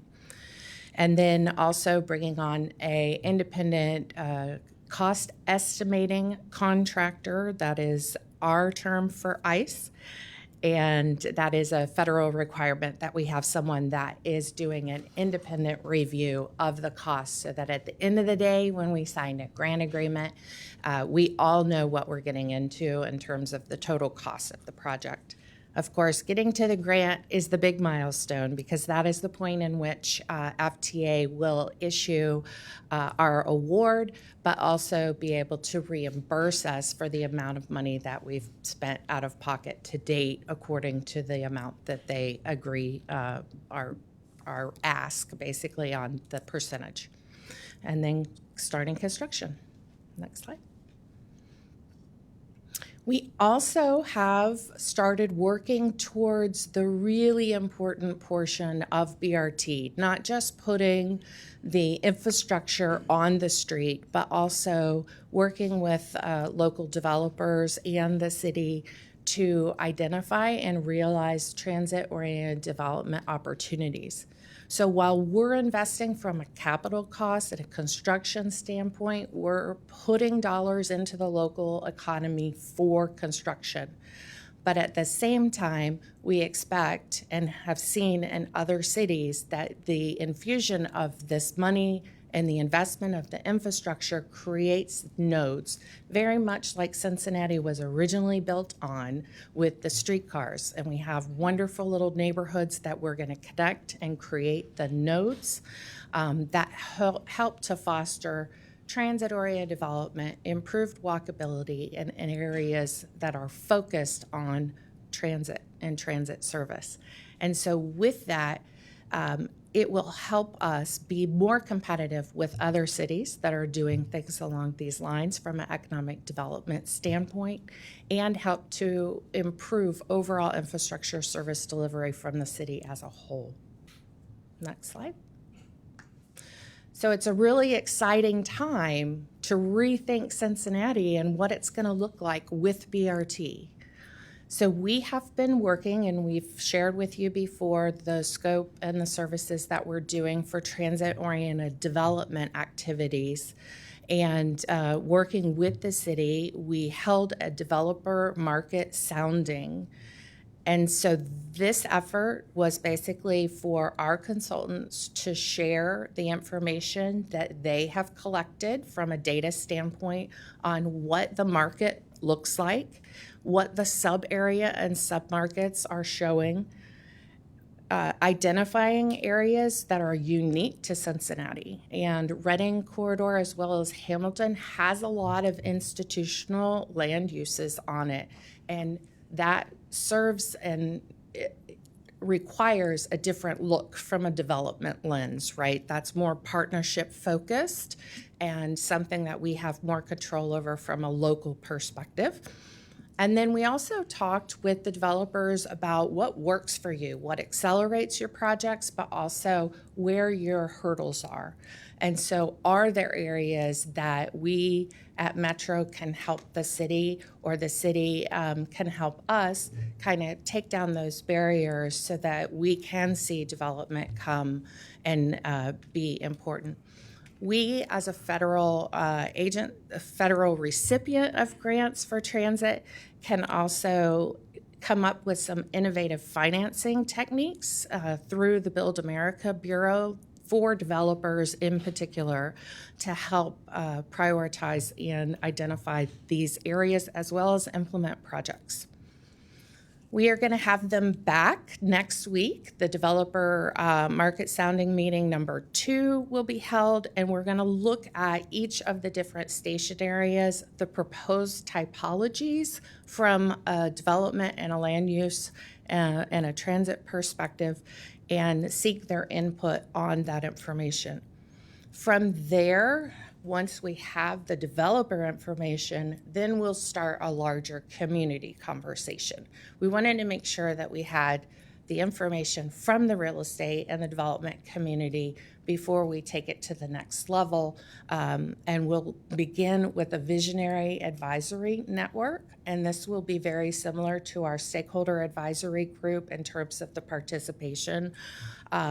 Those focused on doing development in Cincinnati will be part of that visionary advisory group, both from a profit and a nonprofit standpoint.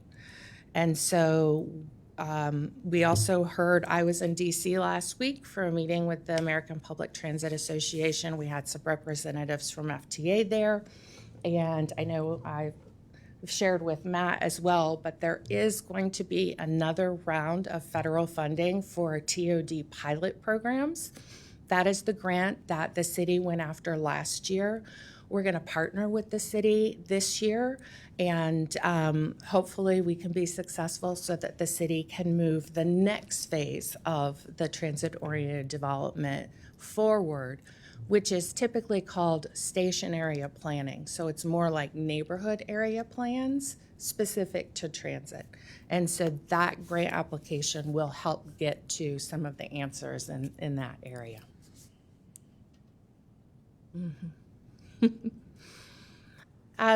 We also talked with you all before in the last several months, and we've talked with the public throughout the design and planning phase over the last several months. One of the areas that is most difficult in any project like ours is locating stations in a downtown environment. There is a lot going on in downtown. We have deliveries, we have garage entrances that we have to avoid. In this case, we have a federal building that we need to avoid.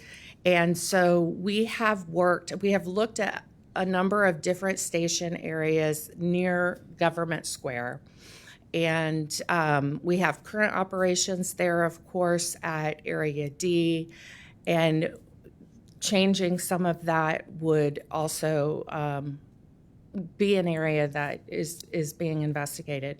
But for BRT, we have met with a number of stakeholders in the downtown area as well as the public, and the recommendation in concert with the city is to do a combined streetcar and BRT station.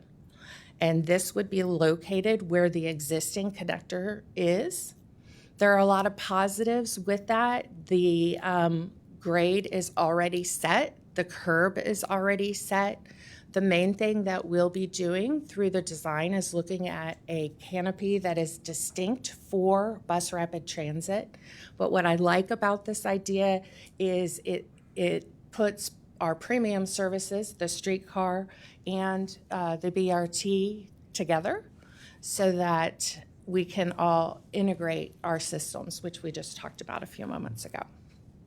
So we are examining the design of this in more detail. Next slide.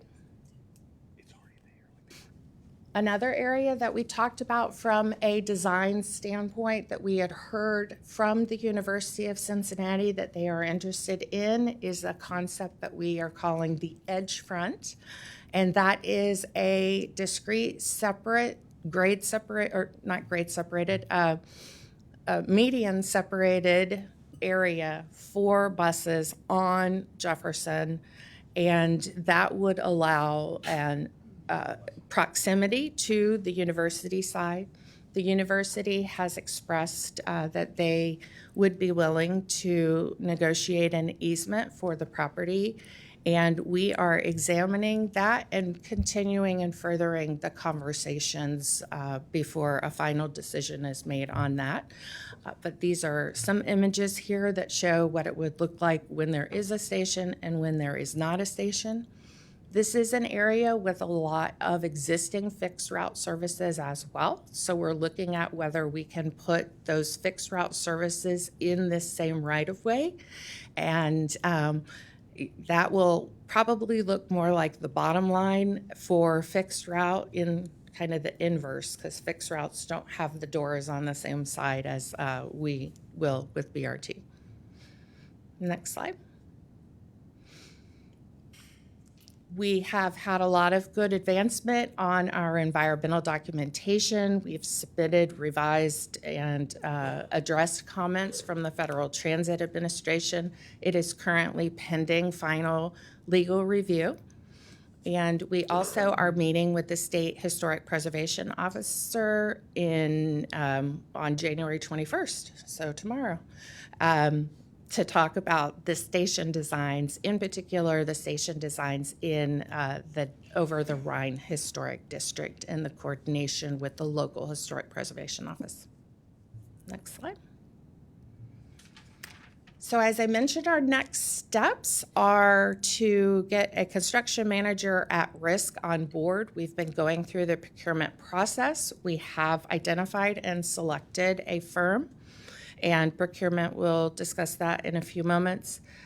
We also have gone through the process of an independent cost estimator. We are in process of reviewing those proposals now, and we'll have a selection before next month's board meeting. As always, we will continue stakeholder and public engagement because it is so very important to this project. And we will continue that by looking, now that we have stations set, we're going to look in more detail about what the stations are going to look like and how we can enhance them in ways that help identify a community. So that real nice community identification process. Thank you. That was a meaty report, which I'm sure there will be some questions or comments on. I have one question about the construction manager at risk, because I know that's on our procurement list later. Is that the same as the firm who actually does the construction, or do we hire that out at some point in the future? Because I noticed the contract's not that big for right now. Like, and knowing that what we see here is a non-local firm, what's the opportunity look like in the future for other construction companies to do this work too? Absolutely. So the construction manager at risk contract that you'll see today is for pre-construction services. Okay. And that is giving us that advisement on the design, the constructability, more utility investigations throughout the process. So that is why the dollar amount is not at a construction level. And they will act as the contractor for us. So this is like, you hire a general contractor to do work on your home. They will then hire out all of the local trades that they will need. And so one of the things that we will do working with them is to put together a business plan. So there is the element of local contractors as well. Got it. Thanks. That's helpful to understand. Any other questions for Sharon? Thank you so much. If not, all right. Government Square update. Am I going to you for that, Andy? Happy which to member start. of the executive team? Given the amount of things we have on the agenda, I'll be very brief. Two things. Operationally, good work continues at Government Square, the coordinated efforts led by the operations team and Brett Isaac on our team. That group, City, SORTA, CPD, 311, 3CDC, and the collaborative team, they pulse together every couple weeks to make sure that we're on the same page. We've seen really good results in terms of managing that space more proactively. So all good there. Happy to answer any questions. The second piece is, you all know that this board passed a motion at the end of last year directing staff to investigate how we could potentially improve the infrastructure at Government Square. That was one piece of a multi-pronged approach. That scope of work we're engaging architecture and engineering services firms to help us reimagine what that could look like and evaluate the existing space and evaluate the urban fabric within a block on each side of Government Square. That scope was vetted with writers, with our writer groups, with the downtown community and the business community. They had input on that scope. That scope will hit the street for procurement here in the next couple of weeks. So if you see that, we're excited about getting into that evaluation phase of looking at the physical infrastructure of BRT. So appreciate everybody's comments on that. We did receive a lot of feedback, and that feedback directly adjusted that scope and clarified some points. So we are off to the races on that front. That concludes my Government Square update, unless there are any questions. Thank you, Andy.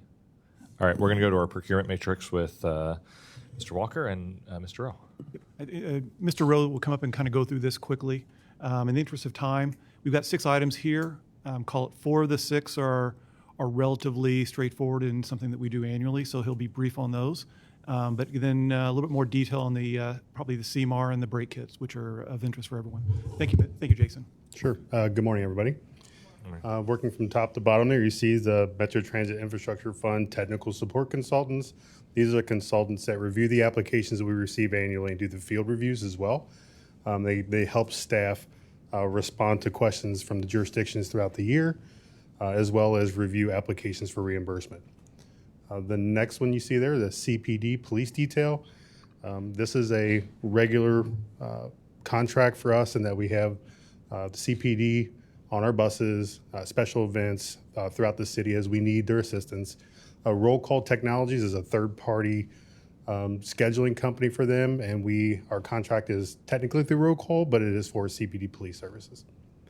BRT CMAR, as Sharon explained, this is for the pre-construction services related to the CMAR activities. At the end of the pre-construction services, we'll have an opportunity to negotiate a guaranteed max price for construction, at which point we will be amending this contract and coming back to the board for your review and approval. The diesel fuel contract, that is for our revenue vehicles and our support vehicles that use diesel fuel. Annually, as you might imagine, we use a lot of fuel. We bid this out each year. This is awarded to the lowest responsible bidder. That is a fixed price above the OPIS, which is a consumer price index average low of rack cost. And that low rack is essentially the wholesale price. So we lock in a differential based on that wholesale price to ensure that we're getting the best price every day.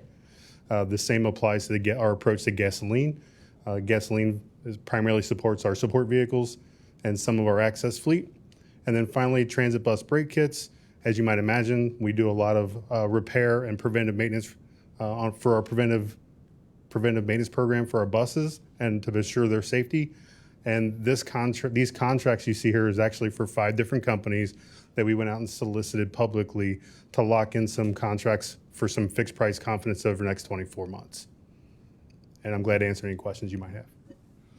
Thank you. I would just note that bus brake kits, that's a hard thing to say. I know, Mr. Sproul, you've been working to get us into this position, so congratulations to you and the team to be having this in front of us. That's a big deal. My only question was on CMAR services. We had 2 firms propose. Was that expected? Seems low for a project of this scale and size. The size and complexity of this project lended to a lot of subcontracting within those CMAR. So what we end up seeing is, yes, 2 proposals, but there are several companies a part of those proposer teams. Got it. Thanks. Any other questions? I'm embarrassed I don't understand this. So we're contracting with Mansfield for diesel fuel, but we also hedge fuel. Yeah. How does that all work? Could you just give me, yeah, okay. Sure. Let me jump in there, Mr. Etheridge and Mr. Metz. So the annual contract with Mansfield is for the physical delivery of the fuel and the fuel price. The one thing the procurement team did tremendously was, as Jason mentioned, the differential is actually 3 cents below the spot price. So they were able to negotiate the physical delivery of the fuel at below the spot price. The hedging philosophy is purely a financial transaction. So what we've done is we hedge, and there's going to be an update next month. We hedge about 90% of our fuel for the upcoming year. So what that will give us, we basically have a known fixed price for 90% of our fuel based on the contracts we have in place and the forward curve at the time those contracts were entered into. So again, two separate and distinct. One is a physical delivery. The other is a financial transaction that gives us price certainty going forward. So this physical delivery of the Mansfield contract does fluctuate throughout the year, and it's 3 cents below the lowest price on that given day. But the hedging gives us price certainty throughout the year based on the financial instruments in place. So two separate and distinct, but they all kind of merge together in the fuel line. Right. So operationally, if you think about in the first 3 months of the year, we are going to be receiving fuel and buying fuel at 3 cents below market. It can fluctuate. Let's say it drops, the price of fuel drops way down. Well, we've purchased a hedge at a certain price. We lost money on that hedge, but we kept fuel certainty. We kept budget certainty. In the next quarter, let's say fuel goes to $4 a gallon. We're paying 3 cents less than $4 a gallon on the spot. So we're losing money on the fuel delivered by Mansfield, but we're making money on our hedge to keep price certainty throughout the budget. So we're 90% hedged for the year. Mansfield, it's always to our advantage to purchase that actual fuel as low as we can possibly get it because it helps with our delta on the hedge. But the price will fluctuate. It has fluctuated every year since we've hedged, and that hedge provides the certainty because we either win or lose on the hedge. But from a financial standpoint, we have price certainty on the volume. So it gives us, we have 90% price certainty throughout the year. So it just takes away those slight movements up and down or the tremendous movements. I'm going to jump in. I think my question's simpler. The $7 million, that's just for delivery. Yes, sir. Of actual fuel. And that's $7 million is an estimate. It's based on the estimated price going forward in 26 with our estimated demand. Is it the cost of the fuel? Yes. Yeah. Okay, because I hear it's the cost of delivery of the fuel in the statements, and that didn't seem like a If good you go into number the for pump that. and putting in $7 million So of it is fuel. the cost of delivery and purchase of the fuel. Sorry about that. Sorry. No, What's thank you. the difference from last year with this number? I don't have that, Ms. Clark. We can get that for you. I believe it was very similar. I don't believe we but were I can 3 cents certainly- below the spot price last year, but go ahead. I do believe it was very similar. When I looked at the data that went into this, we did adjust our average number of gallons that we planned on consume monthly, but I think the overall budget was very similar. What we ended up spending, I don't necessarily have that data, but we can certainly get that for you. Thank you. Go ahead. So the 10%, we hedge for 90%, so the 10% allows us to go out to other places and buy. No, sir. The 10% is the amount that will just fluctuate with the market. So of this 7 million, 90% of it, we have hedge certainty on the cost of it. The 10%, we don't. Is that fair? Yes, that's the correct assessment. Yes. No, we might not want to be 100% hedged either. February is going to be fun when we get a fuel hedging report, guys.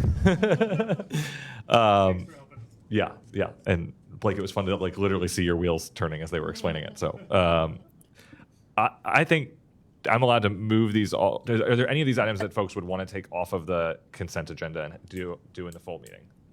I don't have any. I did just want to chime in as a third, just to say that I'm really happy to see this. I know we talked about this bill last. I think I brought it maybe in June or something like that, and to now see that we're moving forward with these fixed contracts to better help our financial position. I really appreciate that, and I'm looking forward to the next set of things to come as well. And those all just speak back to, our responsibility fiscally, and I think we're doing a really good job in that. So it's good to see it. Agreed. If there's no objections, I'll move. How many is this? 2, 4, all 6 items forward on the consent agenda. Can I take a motion? Second. All those in favor? Any opposed? Any abstentions? All right, motion carries. Those items will all be on the consent agenda for our meeting next month. Any new business? Hearing none. Our next meeting will be next month at 9 a.m. on February 17th. Mr. Driehaus. Great. Thank you all, and thank you all for staying, except for the 5 that exited about 10 minutes ago. But they were only here for a certain purpose. Okay, so our meeting was scheduled to run from 10 o'clock to 11. We cannot honor the 10 o'clock, but we can honor the 11. So we'll be pretty rapid on some of this, and it won't be that hard to do that. So the things I wanted to highlight are, number one, thank you for being here, the attendees of the board and the staff that decided to stay. I know some people have to pop in and out to go take a bio break. That's understandable. We're not going to take a break. We're just going to go right into the meeting. Number two, on the scheduling for MTIF, for infrastructure, our committee, we did not have as frequent of meetings, and we decided because it's such a large amount of money that we all voted on for issue 7, that it was important to have a bit more frequency and really updates on our projects on the MTIF funds. So this is our plan to do that. The next meeting, I want to thank the scheduler for scheduling a morning meeting on March 17th, mainly. So we'll have Irish coffee that day instead of Guinness. At the evening, we would have had Guinness, but the morning we'll have Irish coffee. So MTIF snapshot. Jason, that's the other major point. Jason, we want to both congratulate Jason and ridicule Jason for leaving us. So Jason's professionalism has been on full display over the past couple of years on this committee. We thank you for all your work. It's been really easy to listen to you and Aled and follow you as you report out to us on these projects. So we really appreciate it. And congratulations on your new role as Director of Procurement. With that, I'll turn it over to Jason. Can we do the minutes first? All right. I was not at the last meeting, so I cannot put forth a motion to approve the minutes. Ms. Clark will put forth the motion. Second. Is there a second? Mr. Metz seconds. All those in favor signify by saying aye. Aye. Okay, so the minutes are approved. Thank you, Natalie. Jason? Or Haled? Haled. I mean, he's the star today, but I hate him still. That's not gonna change that. No, he's been great. He's been great. No, I mean, we're here today to share a couple of things. I don't think anybody's going to take their bio break because of the exciting things we're going to show after these 2 tables. But this table, is, and Jason will go over the details, summarizes, where we are in terms of the program. And then we're going to share a couple of things, the storyline as well as a short video about the program, which both are very, very exciting. But I'm going to just take this opportunity and again thank Jason for all the hard work that you put into this program over the past year or so. Best of luck with your new position. I'll still be leaning on you. You can count on that. And with that, I'll turn it over to you. Thank you so much, and I'd like to thank the leadership of our wonderful company as well as the board, and the congratulations, the acknowledgments have been so special. I'm almost 26 years, so to know that you can come in and start with a broom and get opportunities that I've gotten are amazing, and I hope they're encouraging for some of our up-and-coming professionals. In terms of MTIF and what we're all here for, this is a snapshot. We started doing this quarterly, just kind of going over the construction status updates, the completion percentage, as well as the spend summary. And what you'll see here, what I'm happy to bring back to the board is in round 1, we had 29 total projects. 25 of those projects have been completed, and every other project has been started. So I know the last time we met, there were a couple lingering ones that they were able to work through some of their mitigations. They were able to get those projects underway. So all projects in round 1 are under construction or complete. And as you progress down through the other rounds, you can see that the other rounds are also performing. And last time we met, I said, I wish we were doing this later in the season because there's so much construction activity in Q3, and that ended up being true. I think we ended up closing 4 additional projects from the last time we met till today, and there are several others that we are just waiting for their closeout documents. Some of the projects are led by ODOT, and the jurisdictions are waiting for ODOT to complete their process, at which point they will then turn to us and complete the projects with Metro. So I look forward to seeing some of these other projects come to completion as well. The spend summary you see below, just please note that in round 1, that does not include the Western Hills Viaduct funds. We actually awarded just over $30 million that year, but we did remove that Western Hills Viaduct funds from that amount. And as you can see there, there's about $4 million remaining for year one, nearly $5 million. Two of the projects that have just recently started in round one, the total of those projects is nearly $4 million. So we'll be seeing round one, hopefully through the end of the construction season of 26, those funds in round one spent down. And then continuing on some of the wonderful construction projects we see in round two, which has so many projects. There's 36 of them there, so that's a lot of projects. So hopefully over the next year, we'll see a lot of round two as well come to completion as well. Is there any particular questions about the status updates? All right, thank you so much. I want to jump in. So I was very fortunate this past Sunday to be able to go through this and ask lots of questions. And I was like, okay, so 29 projects, 3-1, what are these, right? And Jason quickly pulled up another spreadsheet with an immense amount of detail on every project. And then I started asking about specific ones, and he was able to tell me exactly what was going on with each one. So this is great. It distills out an immense amount of information about all the specific projects that are being tracked very carefully. And, you know, I wanted to understand remaining dollar values and this I don't know how to say that, but the returned funds. It's, well, one is very complex. Lots of different things can happen.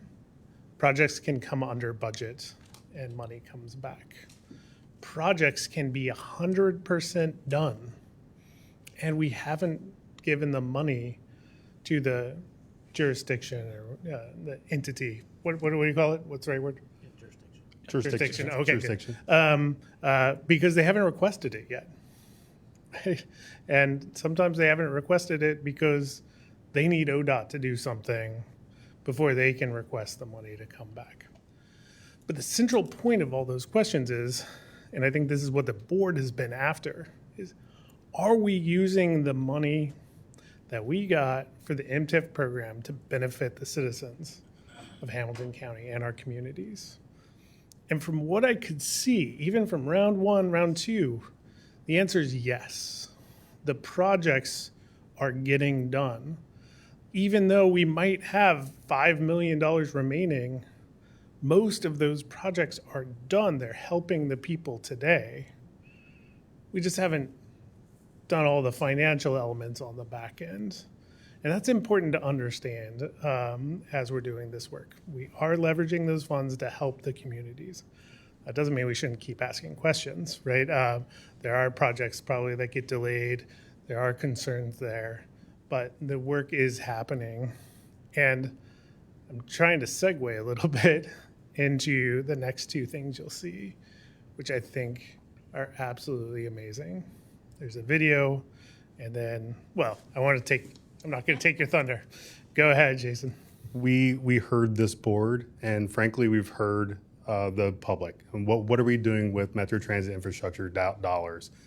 And I was able to partner internally with our communications department, namely Brad Mason, to take the data and the things that we do in MTIF and partner with them to put together a communications video to kind of tell the story of MTIF funds and what's happened so far.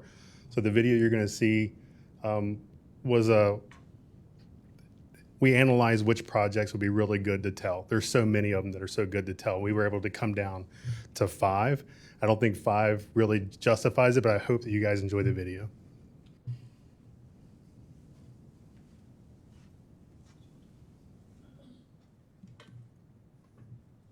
Response, we created the Metro Transit Infrastructure Fund, MTIF for short. 4 years into the program, we're proud to show you our progress. To date, we have awarded $349 million to projects across Hamilton County. That's a total of 131 different projects across 35 different jurisdictions. And these are all projects that we are extremely proud of because it's really helping everybody, regardless of their mode of transportation. it's been great for our citizens to have these improvements. We're talking about trails, we're talking about bump outs that shorten crosswalks, we're talking about helping us to pave our street and fix the potholes, all of those things. Roads, sidewalks, safety, accessibility, all within reach of metro routes. Especially with a busy street, the sidewalks definitely do make me feel safer coming to work. The MTIF program itself is a fantastic opportunity for communities to get funding. Small communities, counties do not have the ability to get a lot of federal funding for roadway type projects. I praise the voters of Hamilton County for voting this in. This is one of the best things they've ever done. Here are 5 projects we believe show the impact of the MTIF program, bringing safer streets, walkable neighborhoods, and better access to transit, business, and everyday life. In Norwood, about $2.3 million went into making Montgomery Road safer and more walkable. This isn't just pavement, it's people's daily paths to work, school, and transit. Building this kind of infrastructure brings businesses in, it lets people know that your community has vitality, that it has plans, and that it has a future. Woodlawn's project along Springfield Pike and Gruninger Way cost about $1.2 million. We added and replaced sidewalks, upgraded signals, improved bus shelters and paths. These routes serve people who live and work in Woodlawn. This ties transit to commerce and access to essential services. That project gave us the ability to improve our walkability here in the village of Woodlawn for our residents and for those that are riding the Metro bus here into the village of Woodlawn. I think it's exciting to invest in an infrastructure that allows accessibility, that really puts people first. In Sharonville, we built a new shared use path along the US 42 corridor to enhance connectivity, support multimodal transportation, and provide direct access to existing bus stops. This strategic project not only links downtown Sharonville to its northern section, but it also includes a new dedicated pathway into Sharon Woods. We removed an old parking lot and built a trail that now goes all the way into the Sharon Woods Visitor Center. The path looks great, it's highly used, and it's a huge safety improvement to that corridor.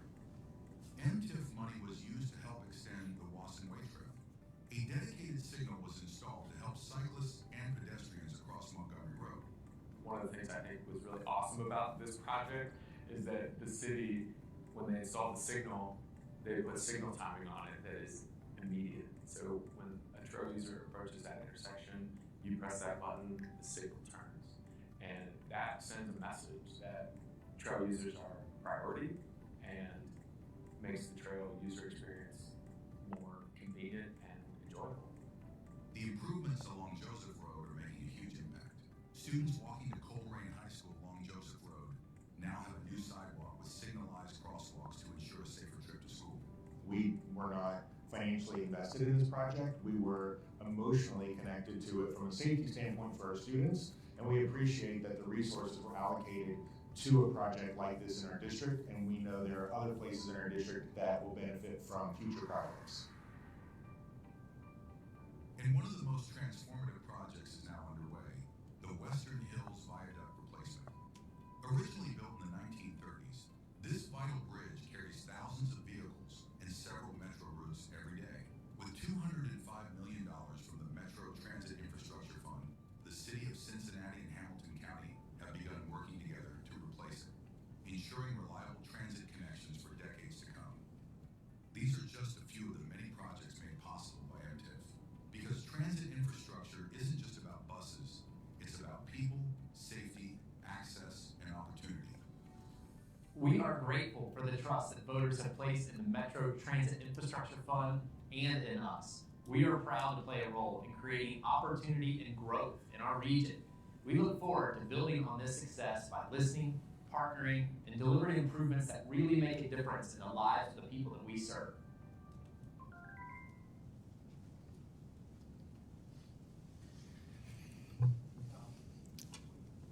Hopefully, thank you, Brad. I would like to thank Veer Communications who partnered with us to put this together, as well as we had an intern from UC DAP that helped me specifically work on the content that informed the video. So her name is Erilyn Gross, and I'm sorry she's not able to be here today. She's working capstone. but I hope you guys enjoyed the video, and I think that it's something that would be wonderful for us to continue to do as more projects get completed, that we can continue to tell the story of what the taxpayers voted for and what's coming to fruition throughout Hamilton County. Led, do you have comments? No. Okay. You look like, yeah, the video was fantastic. So thanks to Brad also for that. The 2021 allocation for the Western Hills Viaduct, can you repeat that number that is not included in this? It's $8.2 million. 8.2 million. So as we get these confrontations continue about the Western Hills Viaduct and what our role is in helping with funding some of that. So 8.2 was originally allocated in 2021. And there are annual allocations, as a lot of totaling us know. 205 million. 205 total. The total award is for 205. Initial award was for 205 million over a 25-year period. Over that extended period. So you'll see these annual allocations come up, right, for the viaduct. And it's just important that we know that the initial outlay and on the terms of the timing of when these projects happen, when the payments go, not so much about the viaduct, but overall the general theme.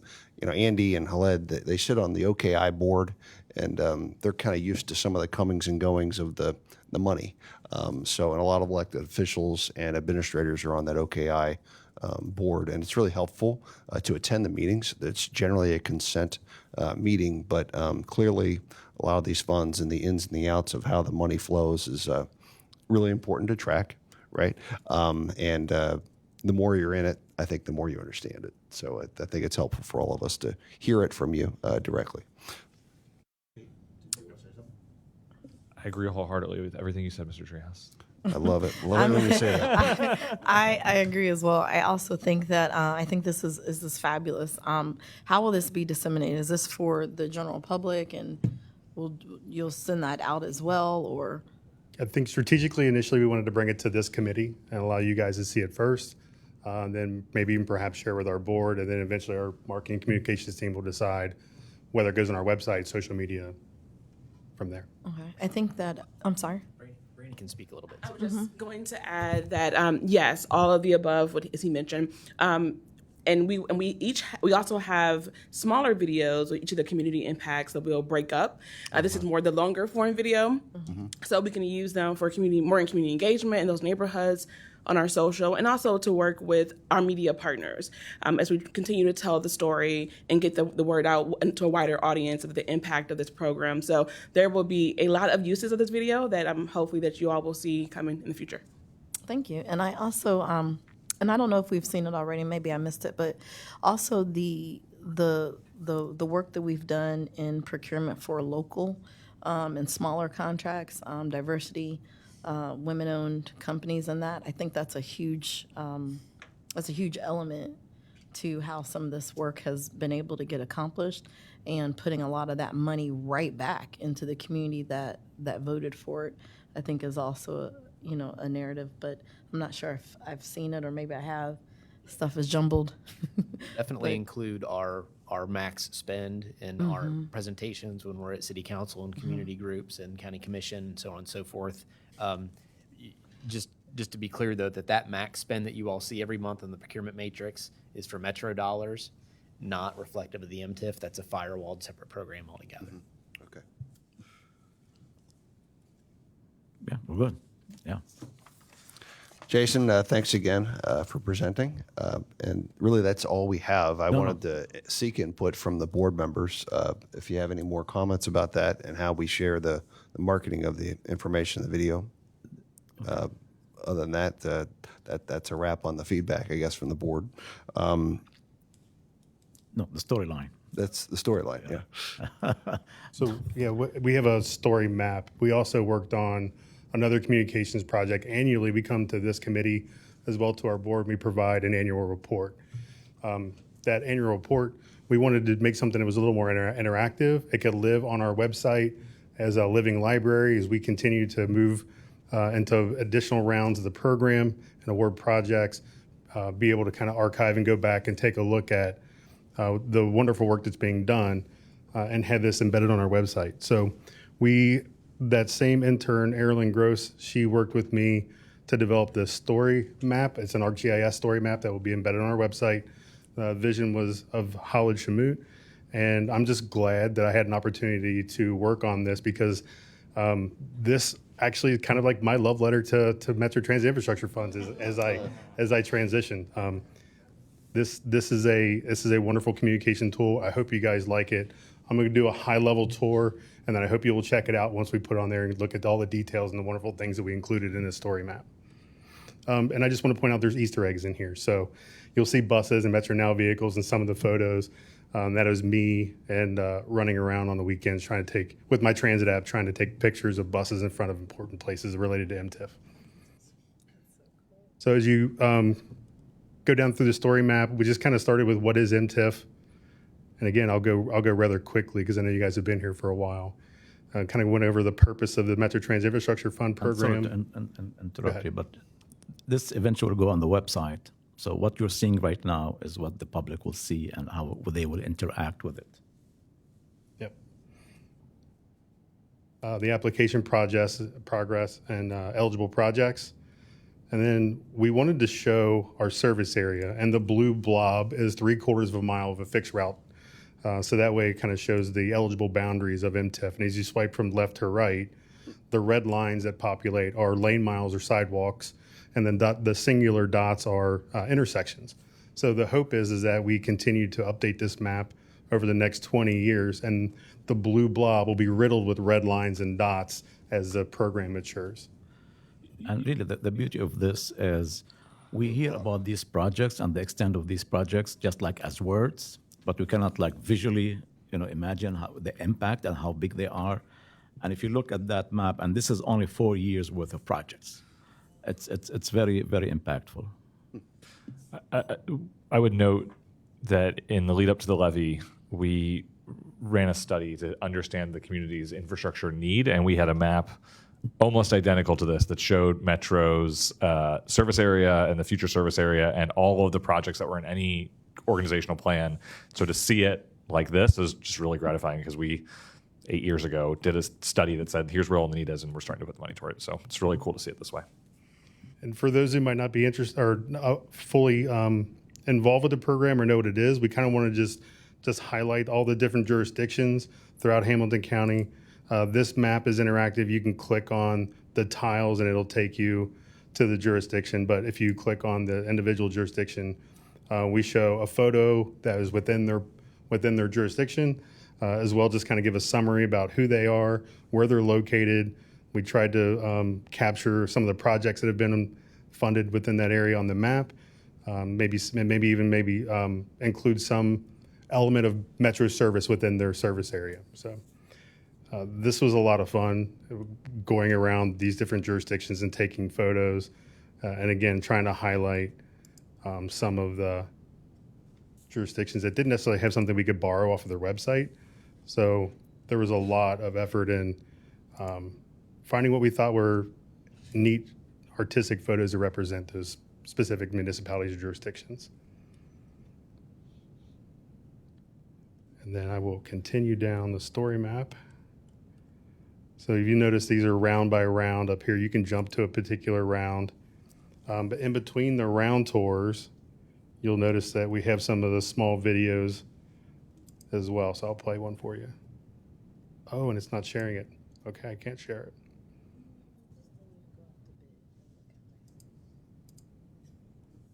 Jason, how long did it take to put this together? Was the intern with you for like a semester or a year? We started, I started with some of our consultants who are here, and I would like to thank them as well. Started getting some of the digital artifacts beginning of summer, and quite frankly, working with the jurisdictions on giving us updates to their projects. That quarterly reporting became highly important because I knew that we were going to do something like this.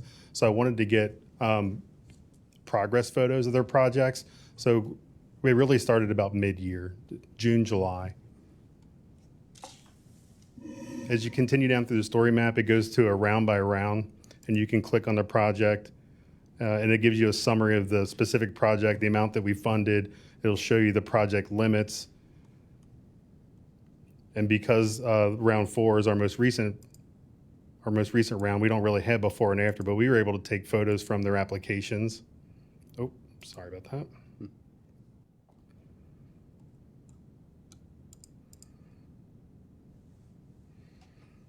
And again, between each round, there's a video in between each round tour to kind of highlight a specific project that we wanted to highlight. When for some of the projects we don't have before and after, our team here at Metro was able to design some what I think is fun artwork to kind of plug in there until the project gets completed. Also, some of what I thought was interesting, and it might be good to share, and we'll continue to try to do, is be able to show the before and after where we actually have projects that have come to completion. We can really kind of see the all of, wow, that was really a heck of an improvement. And in some cases, we included some of the physical work that's being done. For instance, the 2nd Street approach bridge. This is mostly underground, so the general public doesn't get to see a lot of the work and the effort that goes in. So we wanted to kind of highlight in some projects the actual physical work that was being accomplished. It's one thing to see the dollars on the paper or to see the project status updates. It's another thing to actually see the physical work being completed. And that's where the heavy lifting comes in. We're facilitating the grant program, but these jurisdictions are hiring construction companies, and they're the ones that are out there actually doing the work, and I wanted to make sure we captured that as best we could. Again, just trying to keep it brief. There's so much here that I want to dive in and tell you, but I hope that you guys will go and your own discovery and take this map tour. Can I make a recommendation? We're not really trying to keep it that brief, the discussion about it. This is an incredible output, incredible amount of work, and I recommend that we revisit it also at the board meeting and take some time between now and the board meeting to noodle around with it and come with some specific questions about it. We're not trying to be too quick about this, just about keeping to the agenda today. I have one question. I just hit 11 o'clock. Hamilton County. And when you list Hamilton County projects, naturally the jurisdictions are within Hamilton County. How does it show on the map? It is the encompassing county, and I know it is challenging. That we actually kind of talked about how do we share that, and actually even for their jurisdiction, we actually just kind of show the county seal, and then on the map we don't have anything specific called out. Okay. So if it happens on the map, you don't visually see it. Yeah. Is that what you said? You don't see it on the map. No. If it's a Hamilton County project, only if it's a jurisdiction within Hamilton County project. Well, we just don't call out, each jurisdiction has their own boundaries Right. on the physical map. Hamilton County is the entire border. We don't necessarily call them out specifically, but their projects are also within the lane miles. So of the it'll show up intersection. in the lane. Okay, got it. Okay. Generally That's speaking, a actually Hamilton what I County project is a project from the county engineer on an unincorporated area. Yeah. I'm just thinking through. The project is there, but not under Hamilton County. Yeah. So, For instance, this is the Springdale Road project, and we do show the lane miles and the project limits. That's what I wanted to make Cool. sure. Okay. And that's the annual report. That is the annual report, as well as the storytelling. So, some great tools. Let's look at these items before our next board meeting, and we'll revisit some of this at the board meeting. Okay. Really good idea. Yes. Yeah, I had a question about that too, Bree. I was going to ask. Go ahead. The timing of the next round. Yeah, so March 1st is when we open the round 6. So we're into year 6. So it's coming, it's around the corner. Okay. Thank you, gentlemen. And we look forward to more of this at the board meeting as well. Is there new business to discuss? I just want to pop in one thing on what we were just looking at. If you see a really good picture in a community and there's a bus, an action shot of a bus, it's probably Jason going and camping out, even in his off hours, just to get the right picture of these projects. And, I think it's that attention to detail and dedication that you brought to Excel spreadsheets and communications and everything that has accumulated into an amazing scope of work. And Before we leave, I just want to give you one more round of applause for all your work. Thank you so much. I have an incredibly supportive wife who is also a Metro employee that enjoyed breakfast and transit app and finding buses coming into a jurisdiction where I'd identified a particular sign or a building that I wanted to take a picture of a bus in front of. So we did it together, and it just made it fun. Well, it's good that she knows. It's good that she knows your love language. Yeah, yeah, she does. Okay. All right. Thanks. We are adjourned. Okay. Thanks, everyone.